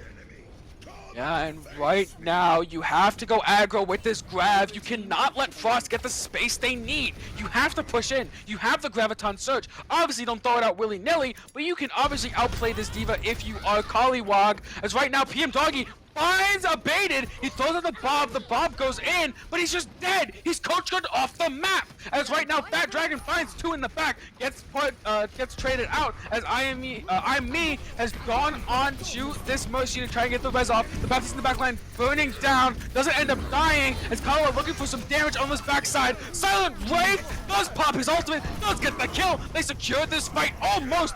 The pen though does find Clyboy after that shatter, but he's losing his life. Both sides throwing out multiple ults here, but in the end, Fat Dragon though, trying to even it back up. This is such a sloppy fight. He copies the Zarya, looking for that Graviton surge, but on the high ground, it's a Giant trying to prevent that from happening. He's at 53% with only 5 seconds remaining. Can he get it up? It looks like he might be able to. Searching for this Zarya, doesn't quite find it, doesn't get the grab. You waste of an Echo ult in some people's eyes, as right now, the bomb is going forward along with the bomb. The bomb finds the Mercy. The bomb goes down. The Shadow comes out. 5-2. Could this be the turning point? The micro missiles take out Clive, but still, people are alive on this point, but not for long enough. Only 2 alive, and they cannot secure it, as now the final point will be opened. 3 minutes remaining. Can Blizzard hold on? I'm really shocked that Frost was able to hold that as well, or hold that fight long as they did. They committed ults, and it always seemed like the ults were being wasted, but it was just enough to keep the fight going. But now they got to come into it. They got 3 minutes, and it's okay because they have their window, and they'll be able to build up Valkyrie along with Copy, and they have Shatter now. Oh, nice Shadow on the high ground, but there's no follow-up, and now the Reinhardt's charged in there. Euphoria could be in danger, but it is bad rep instead that takes the loss of their mech. As right now, oh, the Baptiste is dead. A lot of the sustain is thrown on the front line. There goes Boot up, and he fill fights too.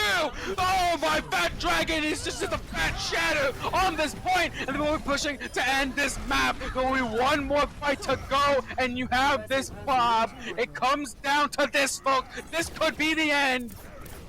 But good news for Blizzard Bears, they do have more ults than just their support ults. So as long as Clivor can find a decent Shatter and Silent on this Reaper who's gotten plenty of value, doesn't die quick enough, the Death Blossom will be huge. Bob is on the way. Oh, a Flake Shadow here! Coming out for Clivor! How did he get behind them? How did no one turn around? The bomb on the point melts them down as well, and a massive Flake Shadow gives them the win. Silent Wraith on this point, dueling it out with this Diva, but that should be that. The Mercy does manage to get him down in the end, but a Baited Giant is here, and the Diva letting it back in his back, but just feeding over more Ultra Charge. Could get staggered anyways. A minute 30 seconds to go, and losing the mech once again. Could also be losing their life as well, but this is just a massive fight from Blizzard Bears. Yeah, huge stagger right there. Bad rep, I'm gonna say right now, that was not a good call on remake. You should have just let them kill you because they weren't planning to leave you alive. Now that you feed, Me Too, we'll have Beach Up for this last fight. You have Gravity, you still have Death Blossom. I'm so proud of Silent right there, just holding off, just letting the Mercy get the kill, because now you have Death Blossom for this last fight. The grab is also available, but you lose both once again. The grab not coming out, the Shadow keeping him on the ground. The beat to sustain, and instead it will be Nova Vixen losing their life on the backside. But PM Doggy will not let it go, will not let it end as they take out their bomb position in the ash. The bomb on the point, burning them down. The mortality on the field is not quite fast enough. The grab comes out, but there's no damage to follow up. The Lucio stalling out the cart, waiting for Silent, waiting for a Baited Giant to come back, waiting with bated breaths. The bomb comes back in, onto the point, will get slept up almost instantly. The bomb comes out here for a bad rep, but he loses his life for it. Maybe not the best idea, as in the backline, Silent is looking for something, finds the Reinhardt in the backside, but the Shadow comes out for the Echo. Fat Dragon trying to win this fight by himself. Silent still has this ultimate, a stall on the point. It's gonna be massive, as he finds the Bergsy, finds the Echo. Silent's trying to keep them in this fight by himself, still holding on the ult, and only 5 seconds to go. Doomfist Giant is back here, he gets the pick. Silent gets healed up, looking for his D-back to pop his ultimate, and that he will be looking for as soon as there's more on this point. They all are coming back in. The Shadow comes out 5-2 as he gets charged away, and the Reaper killing everyone in his path. As the Shadow, the Master Shadow, the 4-man, you counter. Silent still has his ultimate. He hasn't used it, but the ball is on the point, and the charge.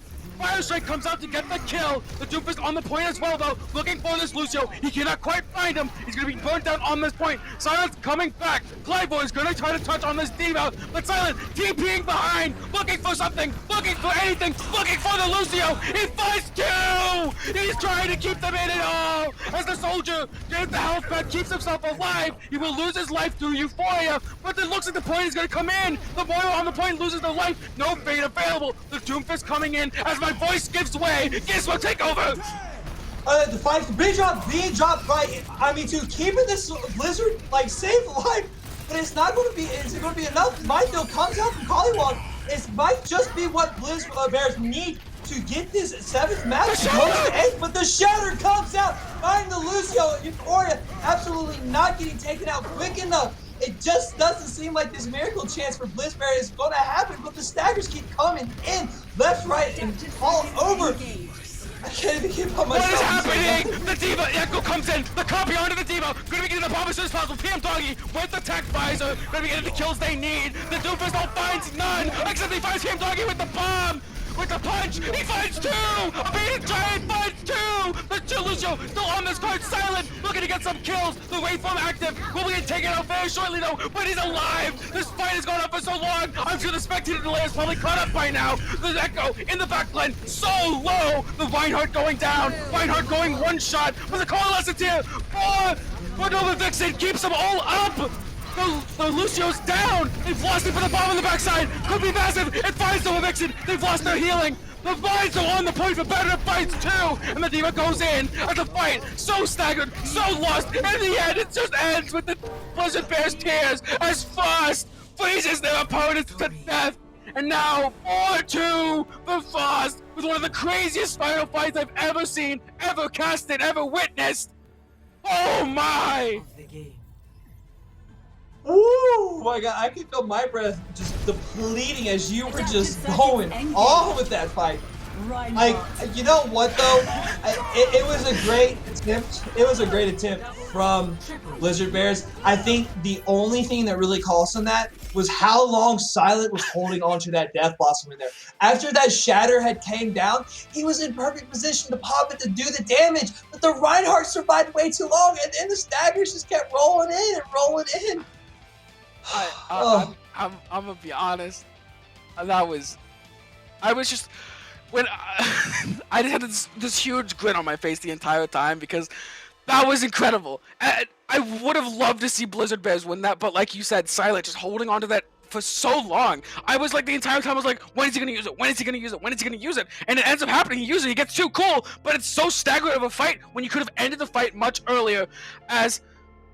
That was insane. And now we have to talk about this match from like an entire map thing with that lingering in my mind. Like what else am I supposed to think but going back to the multiple highlights from that one team fight? Oh my. Well, you know what though? Both teams tonight should be very proud of themselves. They put up a good fight. We did make it to map 7. Once again, Gizmo just holding a record for consecutive burners because last season I think every postseason I had burners, so let's keep it going, Trey, because I'm still casting next week. But no, seriously though, Blizzard Bears, what you need to do tonight is just probably listen to what me and Worst have been saying that you guys were failing to do, because if you change those little bit of top, instead of it being 4 to you guys, it would have been 4 you guys, 2 Frost, or maybe even 3. We might have gone map 8, maybe map 9. That could have been a map 8. No. That this game definitely had a potential to go to map 8, potential to go map 9. It was just a few mistakes that Blizzard Bears made towards the end. Frost realized the mistakes they were making in the beginning and fixed those up, and that's why Frost came on top. Now Frost has to deal with a very tough opponent next week. That's Joey Esports, the number 1 on their side of the bracket. And trust me, there's a reason why Joey Esports is number 1 on their side. They are very good. They are just like Ragnarok. They haven't lost, but I think maybe 1 or 2 maps, maybe. I really haven't kept up too much with as far as map differential goes. That's for Captain Jack and all of them to keep up with. I just like to see who wins. Do you have anything else worse that could have been different? I guess we can talk about play of the match. That's true. That's true. It was a barn burner. It was a long one, but how do I say player of the match if not just like there's so many highlights you could pull out and give a montage for each player on each team for just this game alone. Like it was such a long, extended, drawn out, fought out, hard fought series. You could feel the energy from the players, even though you can't hear them or anything. You just see in the team fight. You can just hear them. You can just visualize what they're thinking. It was incredible, and but if I have to look at any of these teams for Frost, it's got to be PM Doggy, right?